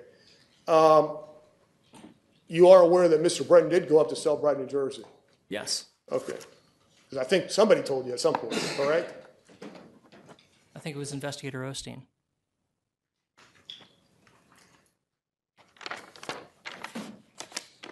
Were you aware that the defense had their own IT person too? You had mentioned that, yes. Okay. Did you know who that was at all? I did not. Okay. Were you aware of what they had done or not done in the case? I was not. Okay. There's been mention about deleting files. I want to make sure the record's clear. When we're talking about deleting files, we're talking about the person originally, whoever it was, Mr. Martin or whoever, actually deleting it. Is that correct? Yes, the Cellbrite software. Okay. Well, you're not Sorry, Your Honor, if he could be allowed to finish his answer. I apologize. I thought you were done. Go ahead. The Cellbrite system does recover deleted text messages and deleted photos from the mobile devices. Yeah, my question is, I didn't ask you to delete anything. When you say delete, you're talking about the actual user originally. Correct. Right. The text messages or the photos would have been notated as deleted because they would have been deleted from the device. And that's the information that the Celebrite software would. And that would be the original user. You're not stating that I asked you to delete something to prevent the defense from getting it. That is correct. I did not ask you. No. Okay. And I think at some point you did talk directly to Mr. Bratton, correct? We had two conversations. The conversation where we called him from the 14th floor. I believe you were the one that initiated the call. I was there. TC was there. In terms of figuring out how you could open up the... No, that was requesting the source file originally, and then when the source file got there, we called from my office. And I believe you would agree with your attorney, Mr. White. He's somewhere here. Right here, counsel. Oh, I'm sorry. Thank you. When he stood up and said that you're not saying that I did something wrong. I did not make that acquisition. No. Okay, all right. Thank you. I apologize, Mr. White. By the way, did you ever meet with Mr. O'Mara? How do you mean? Well, let's break it down. In person. No. Did you talk to him by phone? Yes. Okay, tell us about that conversation you had with Mr. O'Mara. I explained the process of downloading the information. When did you have this conversation with Mr. O'Mara? A few days ago, I think. Okay, tell me as best you can what day that was that you had a conversation with. I don't recall. Did you inform anybody in our office that you were having a conversation with Mr. O'Mara? No. Would that not have been a decent thing to do? Yeah, I'm going to object. That's argumentative. I'll object that it's not relevant, Your Honor. The relevance is he's making an accusation, and I'll rephrase it, Your Honor. I'll be glad to. You have the right to meet with anybody, with the attorney. You didn't bother to meet with me about what you were going to testify about? No. Okay. Was that on purpose on your part? No. Did Mr. White tell you not to meet with me or Mr. Guy or Ms. Corey or anybody in our office? No. So you just made a decision not to do it? I wasn't aware that I was supposed to. I'm not an attorney. Well, who told you you had to meet with Mr. O'Mara? My attorney Mr. White told you you needed to meet with Mr. O'Mara, right? didn't say that I needed to meet with him. He said that we were going to do a conference call. So actually it was Mr. White and you that were on the call with Mr. O'Mara, right? Correct. And I gather you weren't here when Mr. White testified about that. He doesn't remember you being there. I'm sorry, what? Mr. White testified that you weren't there. Your Honor, I must object because the state is mischaracterizing the evidence. That was not the testimony of Mr. White. It was never discussed. So your objection is mischaracterization? Mischaracterization, and he's also... Both are speaking objections, so your objection is mischaracterization? Yes, Your Honor. Okay, thank you. Judge, the record will speak for itself. I'll withdraw the question. Let's just make sure we have a clarification as to this.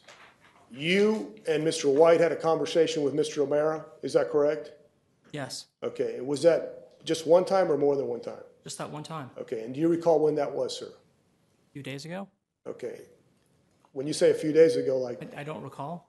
was it this week?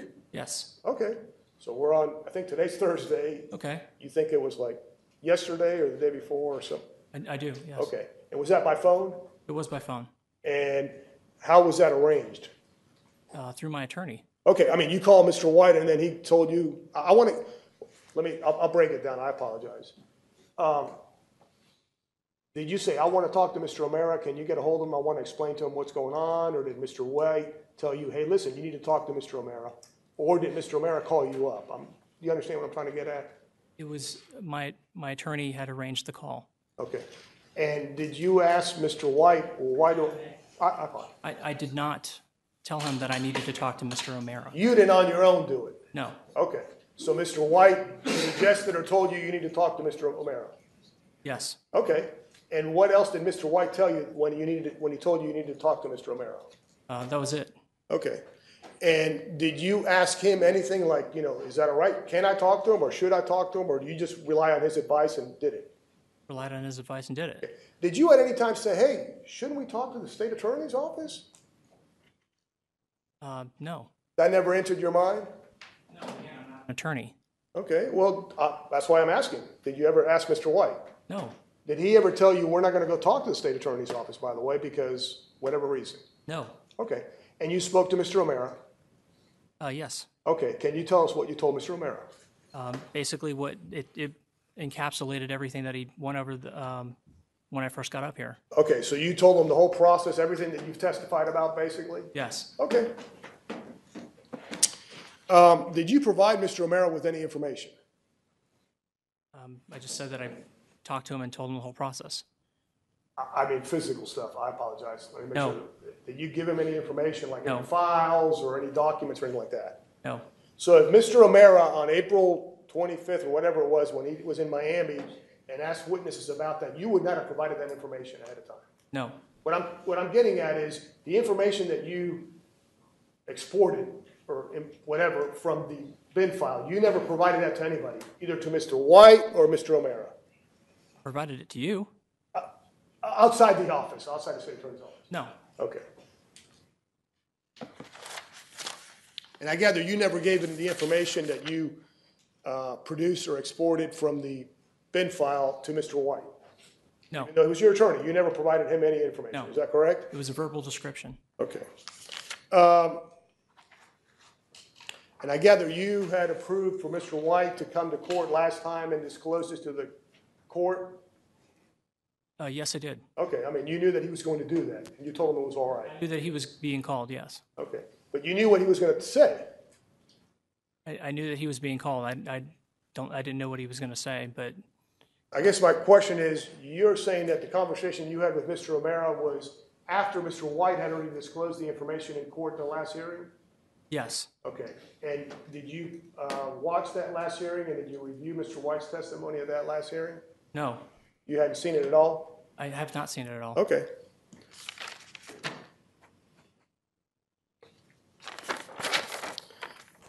And just for the record, you're not a forensic expert on this, in this area, is that correct? Again, no. Okay.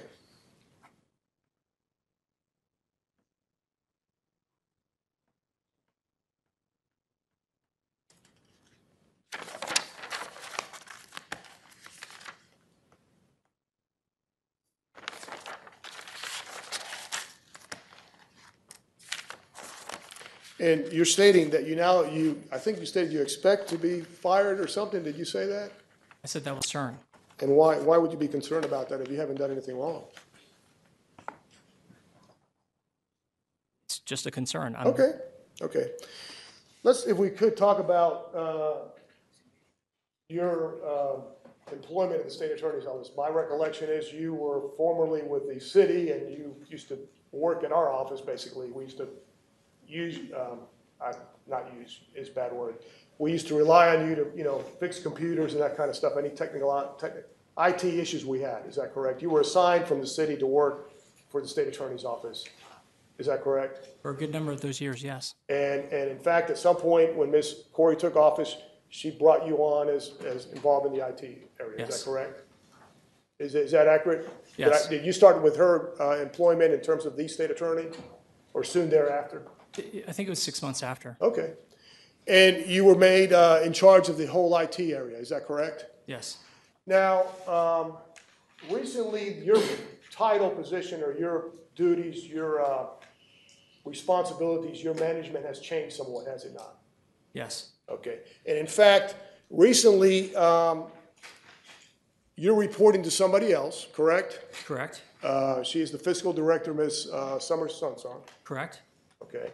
And would it be fair to say you don't get along with her? She's been very cordial since I've been reporting to her. Haven't you had issues with her? How do you mean? Well, you tell me. Isn't it true that you didn't get along with her and you didn't like her all of a sudden becoming your boss? No, she's been very cordial since she's been my I know. boss. My question is, have you had issues regarding her? Have you had disagreements with her? Have I had disagreements with her? Yeah. Has she had disagreements with you? Whichever way you want to phrase it. I mean, I can sit here and ask you 20 questions, or I'm just trying to get your relationship with the person who is now your boss you're unhappy about. I've had good conversations with her, and I've had disagreements with her, yes. All right. But come April of this year, your duties, your responsibilities were significantly changed, were they not? How do you mean?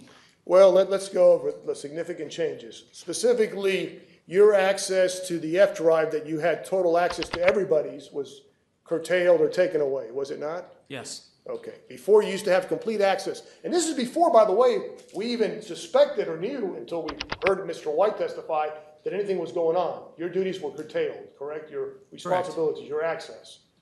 That you also were required now to get prior approval from a managing director, Ms. Peak, on any requests that were made to the city IT department, correct?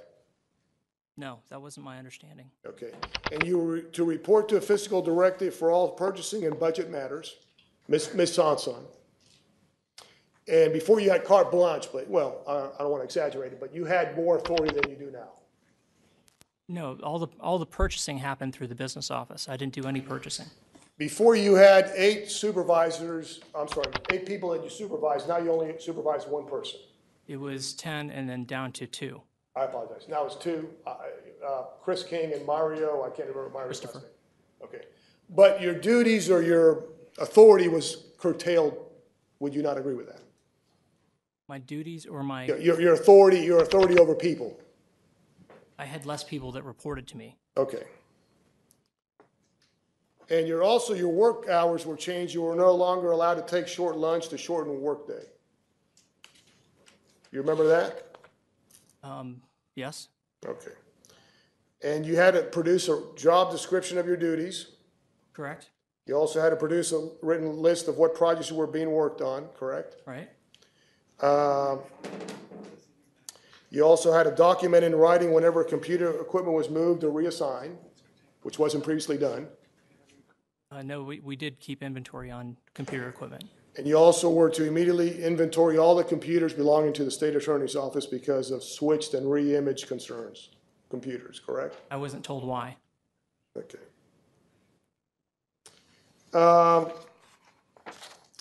Now, sir,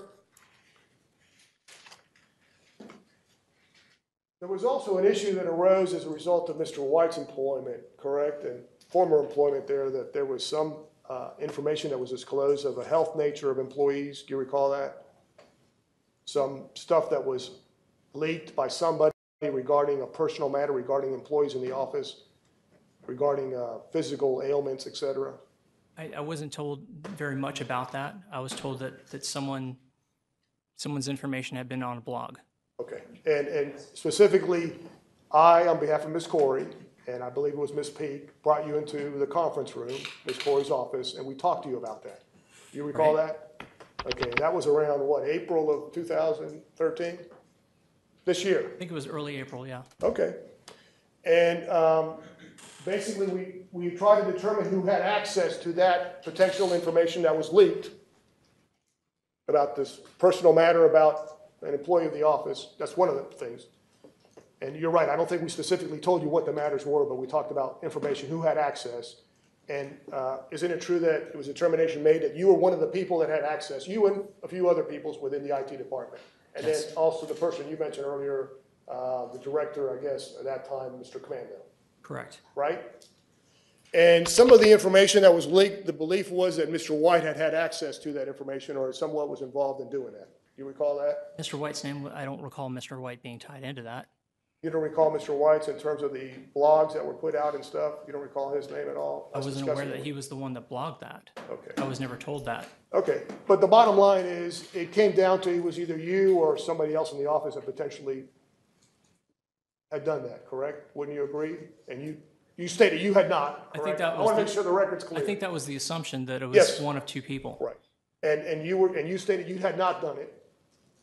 Correct? I mean, just for purposes of record, you stated you had not done it. I'm still stating that I did not do it. I'm just saying. And you stated also that you believe the other person that was potentially the other person that done it, you don't believe that person did it either. No, I did I not. think, right? But Right. you agree that information was leaked, you just didn't know who leaked it. Right. Would that be an accurate discussion about our discussions, you and I and Ms. I think that's pretty close, yeah. Okay. Would it be fair to say that you were unhappy about that discussion, or were you happy about that? Can you elaborate? Yeah, let's start at the very beginning. Did I treat you fairly? Did you treat me fairly? Yeah. From what standpoint? I don't understand the question. Well, I'm asking you whether you committed a violation in terms of leaking information. Okay, Not on this, we're not talking about this case. We're talking about something separate regarding this case. okay. Did I treat you fairly? Did you treat me fairly? Yes, sir. I guess so, yeah. Did Ms. Peak treat you fairly? No, I don't think she did. You thought she was a little too harsh regarding questioning of you? It was a bit accusatory, yes. Okay. But the bottom line, you were still an employee of the office, correct? Correct? But after having left that conference room where you were told that you or one other person was involved in leaking this because you were the ones that had access to everybody's emails, et cetera, and more importantly, personal matters that should not have been disclosed of a physical ailments of employees in the office. When you left that office, were you happy about being accused potentially of doing this? I don't really understand the question. Was I happy that? Yeah, how did you feel after you left? Did you go, man, they've accused me of something I didn't do? Or did you say, boy, you know? I felt. Your Honor, if I may, the relevance of this is. Is that your objection is relevant? Yes, it is. And materiality, Your Honor. How did I, please repeat that? Sure. Sorry. My question is, you were brought in, you were told that you were one of two people that were involved in having access to everybody's emails, personal matters, etc. That information had been disclosed, and it shouldn't have been. It was illegal. Potentially, that was a crime. And you were questioned about that. Right. You recall that, right? And you stated you didn't do it. When you left that meeting, did you say, wow? How did you feel? I felt uncomfortable. Okay. That in no way factored in you making this allegation, or I apologize. I don't want to overstate. You have not made an allegation. A suspicion in your mind that something had not been disclosed. That action where I and Ms. Peak challenged you in terms of that in no way had anything to do with you making this, I don't want to say allegation because you haven't said it's an allegation, but suspicion or something? That had nothing to do, one had nothing to do with the other? No. Okay, it's just a coincidence. Yes. Okay.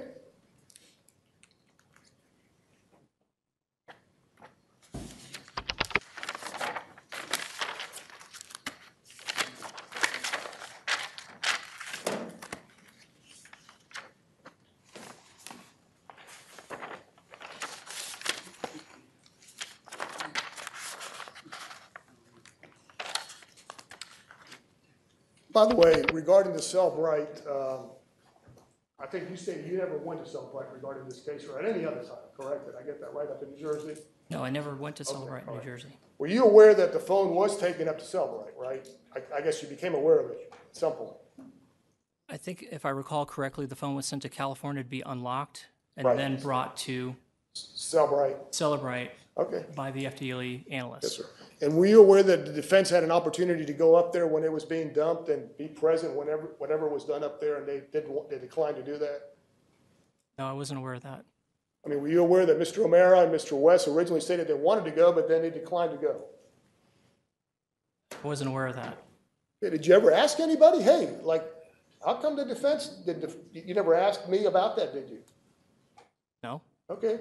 Did I you don't ever ask recall. Mr. White to ask me if you didn't want to go directly to me? No. Okay.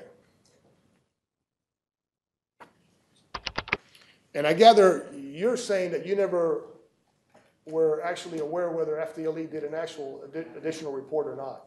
After the information that you got, we turned over to FDLE. You don't know if they did or not. I don't know if they did or Okay. not. So you suspected that this information may have not been revealed, and you wanted to make sure that you... Didn't have legal exposure. Okay.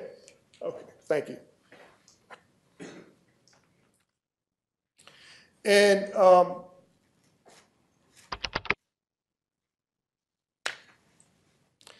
how many other cases have you been involved where you've assisted attorneys in terms of, I'm not talking about just the computer, the laptop or the stuff. I'm talking about in cases involved. How many other cases have you been involved in since you've been working for us? Over approximately 14 years. Okay. I have no Some? idea. I mean, okay. And how many of those have you looked to see whether discovery has been turned over or not turned over? I don't recall any. Okay.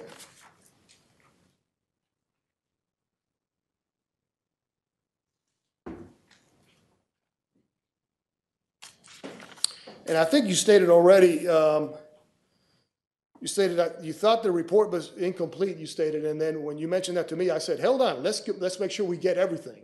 You recall that? I don't recall you saying, let's get everything. What did I say? I don't recall what you said. You said, let's call I remember you wanting to call FDLE. And get it? And I remember that we relocated to the conference room at the other end of the 14th floor, and we called FDLE on the phone. That's one of the times we spoke to Mr. Breton. I don't know. I don't know if that's the person.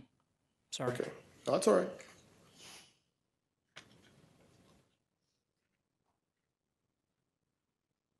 And by the way, the report you created was for the state attorney's office to use. In other words, like a worksheet for us to use to be able to decipher in terms of cataloging. That's my word. I may be wrong in terms of different text messages. Is that correct? How do you mean? The report you created was to make it easier for us, Mr. Osteen and stuff, to find like the names and that stuff in terms of categorizing them, cataloging them. I think you're confusing your terms. Okay. The generate report feature. I generated the report, the same feature that FDLE would have done. My report ended up coming up bigger. Right. Past that, while the modules were open, I exported those modules to Excel spreadsheets so it would be easier. To be able to decipher in terms of where, like we wanted a particular word font. Is that correct? Like a word search type thing? You could then use the filter or the search feature within Excel, yes. Okay. And now you mentioned recently that Mr. Osteen had asked you about some evidence that defense had that you actually hadn't found, nor that had FDLE mentioned, correct? Yes. All right. And I think you spoke to Mr. Osteen, and by the way, let's make sure we're clear. You had not told Mr. Osteen or myself or anybody in our office that you had contacted Mr. White and had talked, and we're going to talk to Mr. O'Mara, right? I had not planned to talk to Mr. O'Mara. I'll rephrase the question. You had not mentioned to anybody in our office that you had talked already to Mr. White when this conversation that I'm about to ask you about occurred. Can you give me a time frame? Okay. Specifically back on, I think it was May 24th, May 23rd. Right. We asked you, I think it was myself or Mr. Osteen asked you, that, hold on, the defense has got some documents from that bin or source file that your report didn't bring up, nor did Mr. Brenton's on FDLE. You recall that? Yes. Okay. We said, Mr. O'Mara is disclosing stuff to the media and publishing it on his thing. We've never seen that. You recall that? I do recall that, yes. Okay. So that was information that Mr. O'Mara claimed he didn't have, right? Your Honor, And he did. Let me object. I'll be glad to rephrase it. Mischaracterization. I'll be glad to rephrase it. Okay. You were not aware that Mr. O'Mara had that all that information. Let me object, Your Honor. That's another mischaracterization of the evidence. He just makes it up. Well, please leave your commentaries out of your objections. You could cross-examine him on that issue. Do you understand the question? No, ma'am, I don't. Okay, I'll be glad to rephrase the question. I asked you about some information that Mr. O'Mara had published on his website. Do you recall that? Yes, I do. Okay. And that was information that Mr. O'Mara alleged on his website that he had recovered from this victim's cell phone, Trayvon Martin's cell phone. Do you recall that? I didn't read that part of it. Okay, go ahead. I'm sorry. I didn't mean to cut you off. I was told by you that there was information that they said that we had not turned over. Right. And that they had, Mr. O'Mara had. You recall that? Yeah. Okay.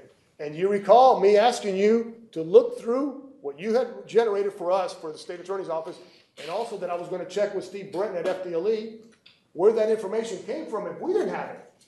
I didn't recall that. Okay. Do you recall talking to Mr. Osteen about it? Yes. And do you recall, and I didn't know that you were going to be testifying or had talked to Mr. White, asking you, please document that in some kind of email so that I would have a record because we don't have that? You recall that? I'm sorry, I don't understand the question. Okay. You recall doing an email to me documenting what you had not previously been able to find that Mr. O'Mara had found? Yes, Okay. Do you recall that being May 24th on a Friday? I do. Okay. And do you recall stating something to the effect of do you recall what you told me? Basically, the information that was found, there was a few files, specifically with those text messages that was pointed out by Investigator Osteen, that we did not see in the text message files that I had done on my report. And So, go ahead. I'm sorry. I didn't mean to interrupt. those additional files were contained in a database file for third-party applications that, it's my understanding, were loaded on the phone. So, assuming for purposes of this question that Mr. O'Mara had published those in his GZ legal website, and he had provided that to the state in discovery, how would Mr. O'Mara have gotten that if we didn't give that information? I would venture to say from the source file. So Mr. O'Mara all the time had all that information there, and he was able to get it without your assistance. Well, I don't understand. You didn't assist him in getting that information, did you? No, I did not. I mean, you didn't help him at all. You didn't have Mr. White help him, did you? No. You didn't call FDLE and tell him to help him, did you? No. So somehow Mr. O'Mara had that all information, and he brought out something that you didn't find. Yes. Correct? Yes. So from the source file, he found out documents that your ability to find didn't find, correct? Correct. Okay. And in fact, you had I think my recollection, correct me if I'm wrong, is that you said, oh, I've got to figure out where this came from. And you went down to your office and studied it, and then you came back and said, I figured out how they got it, correct? Yes, that was when I explained that it had come from a third-party application. And that would have been like a Facebook or that type of app. I think it was some other. I think is the name. Right. So you were able to figure it out, but originally in your exporting of all the information from that source file or from the dump, you didn't get it. That was my understanding. Right? Okay.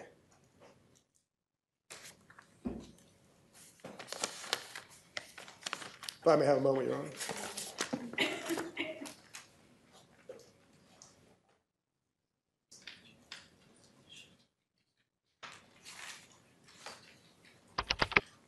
I apologize. May I have a moment, Your Honor?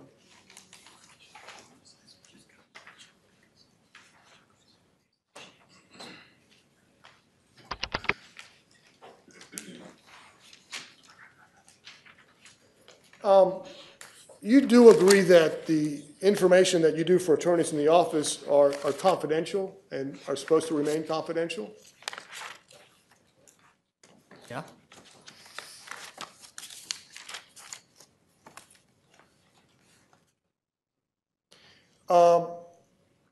In your employment in the office, you would do work for people in like homicide, major crimes, all facets of the office, right?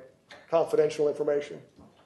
Is that correct? Yes. And you understand that requires you to keep that confidential. In other words, sometimes people's lives are at risk, like a victim of a sexual battery or whatever, correct? Yes. You know, gangs, that kind of stuff that we work with on a regular basis, correct? Yes. Public corruption, police corruption, all that kind of stuff. They're all very sensitive. Would you not agree with that? Yes. And disclosure can lead to harassment, intimidation of victims, destruction of evidence, that other kind of stuff. Your Honor, if I might object on relevance and foundation in this argument. What is first let's start with what is the relevance? The relevance of this witness's knowledge of the requirements under what he's obligated to do or not do. And I'm getting right to the point, Your Honor.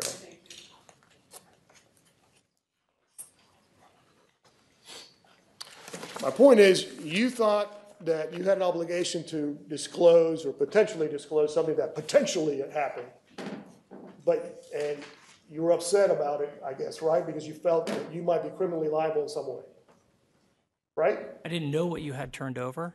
Okay. And I was concerned that I would have legal exposure based on that. Yes, sir. Yet you still continue to work here, or work there at the state attorney's office, and to do stuff for myself, Mr. Guy, and other people. You had no problems doing that.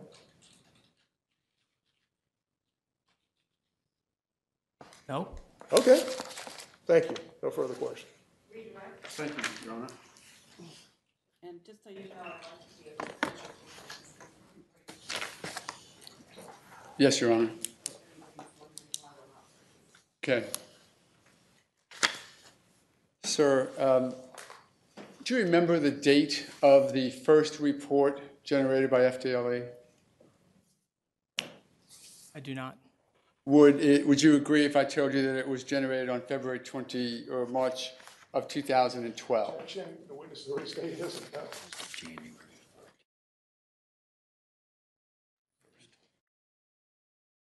Would you contest that if I told you that it was done in March or thereabouts of 2012? I don't know the date. Okay. Do you know when that was first turned over to the defense? I do not.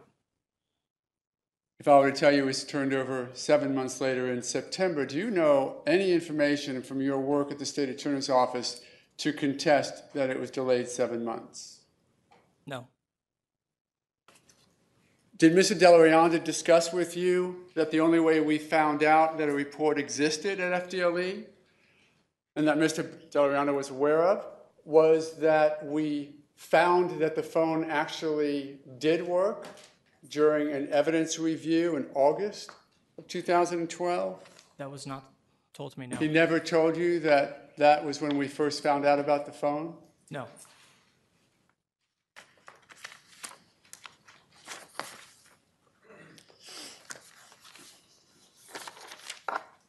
Were you part of the decision-making process to send the phone out to California to have it evaluated to try and get to some of the digital information? I was not. Did they ever discuss that with you? I think I was told that by Investigator Osteen, but it was not discussed with me. Would that be something that you would have some insight on or some assistance in accomplishing had they asked you? We could have tried to done it in-house. Okay. Do you have any idea why they didn't even allow you to try and do it in-house? No.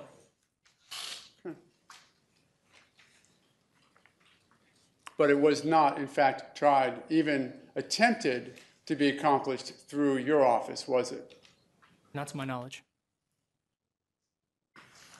Speaking of speaking to you about matters, did Mr. Delarianda ever call you in the last week or so and ask to talk to you about this? No. Would you have spoken to him if he asked you? Yes. So when he suggests all these communications that I had with you, did he ever even reach out and ask to discuss with you the testimony that you might be presenting today?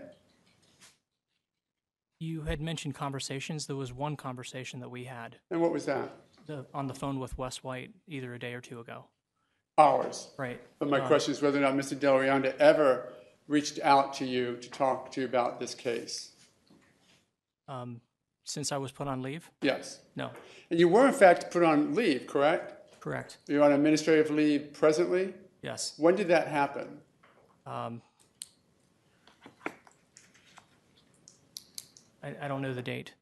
The conversations that you had with Mr. Delarianda where you had this concern regarding the disclosure of the information, that was in January of 2013, right? I asked what would happen, and those happened in early January 2013. And when were your duties changed? Early April, I believe. Do you think now, as you sit here today, that you're being pigeonholed or cubbyholed because you had information that they were concerned about getting out? So they took certain access away from you, they took certain duties away from you, and they took certain employees away from you? I would prefer not to make those accusations.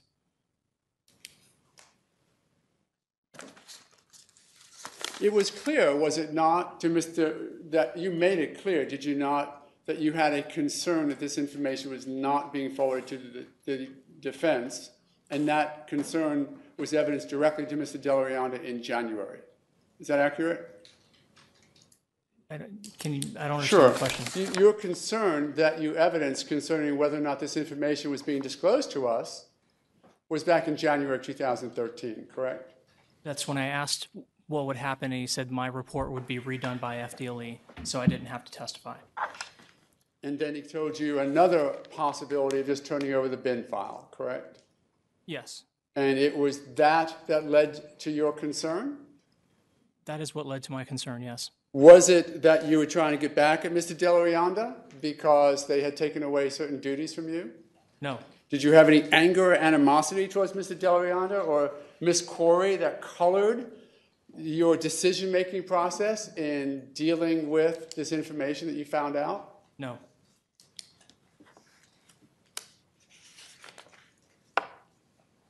Would it surprise you to know, you don't have the first FDLE report with you, do you? I do not.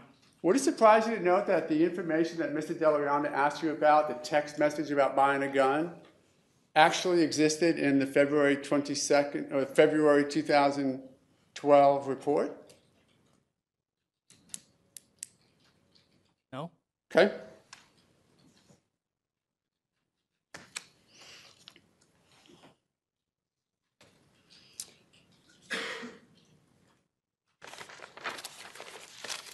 You had a conversation with me a couple of days ago regarding your potential testimony, correct? Correct.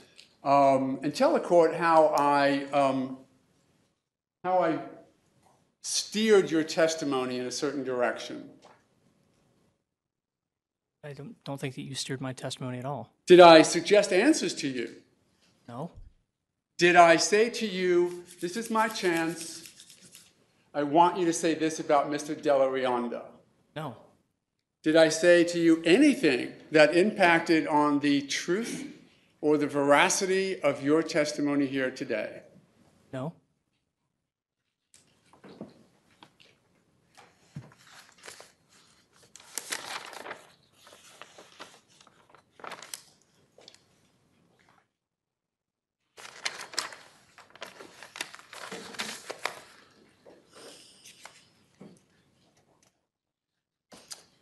There were concerns that Mr. Delarianda mentioned about release of certain information. He talked about some medical records. Were there other concerns about financial information that you were questioned about? I don't recall financial information, no. Was there information that you were asked about whether or not you knew or could identify who released information about retirement funding? That was one of the concerns, yes. What was that? That information had been leaked.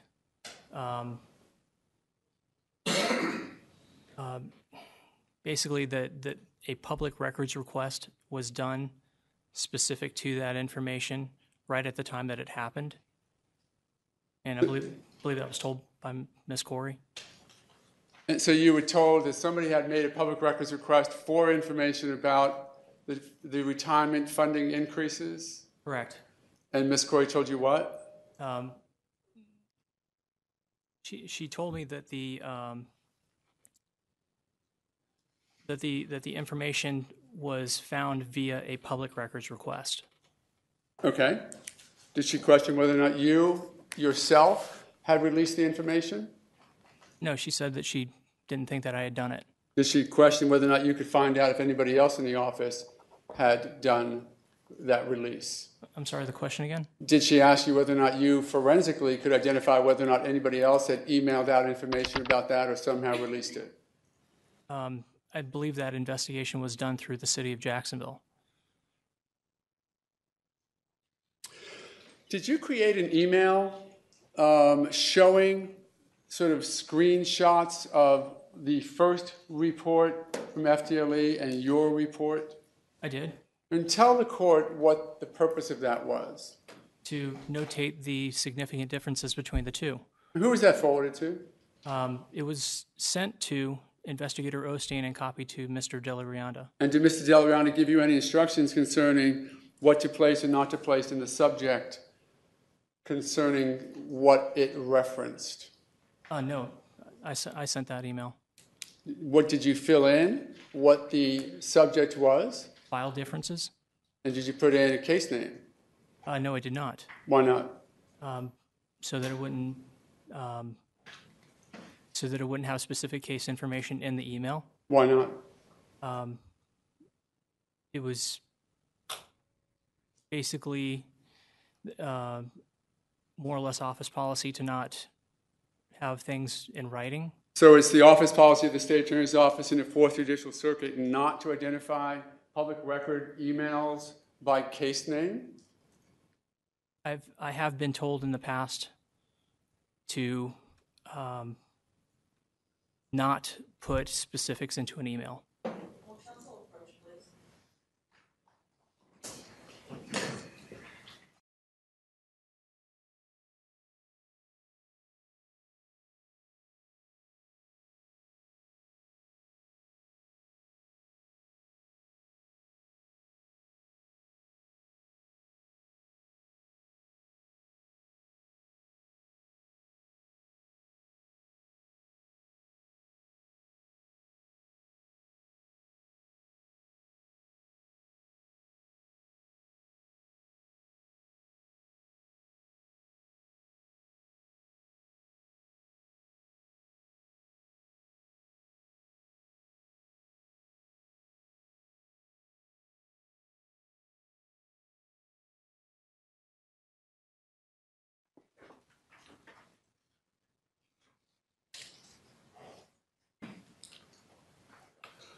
Did that email make it apparent? Do you know approximately when that email was sent?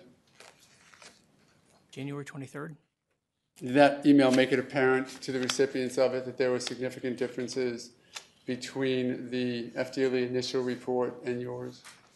There were less folders in one compared to the other. Did you know that a hearing was held on April 30th, 2013 on this specific request for information regarding reports from the cell phone? And I knew that there was a hearing. I didn't know that that was what it was for. Nothing further, Your Honor. Thank you. I have no further questions, Your Honor. Thank you, May. Mr. Quadros, be excused. Yes, Your Honor. Thank you, Your Honor. This was a test time break for lunch. How long would council like to be here?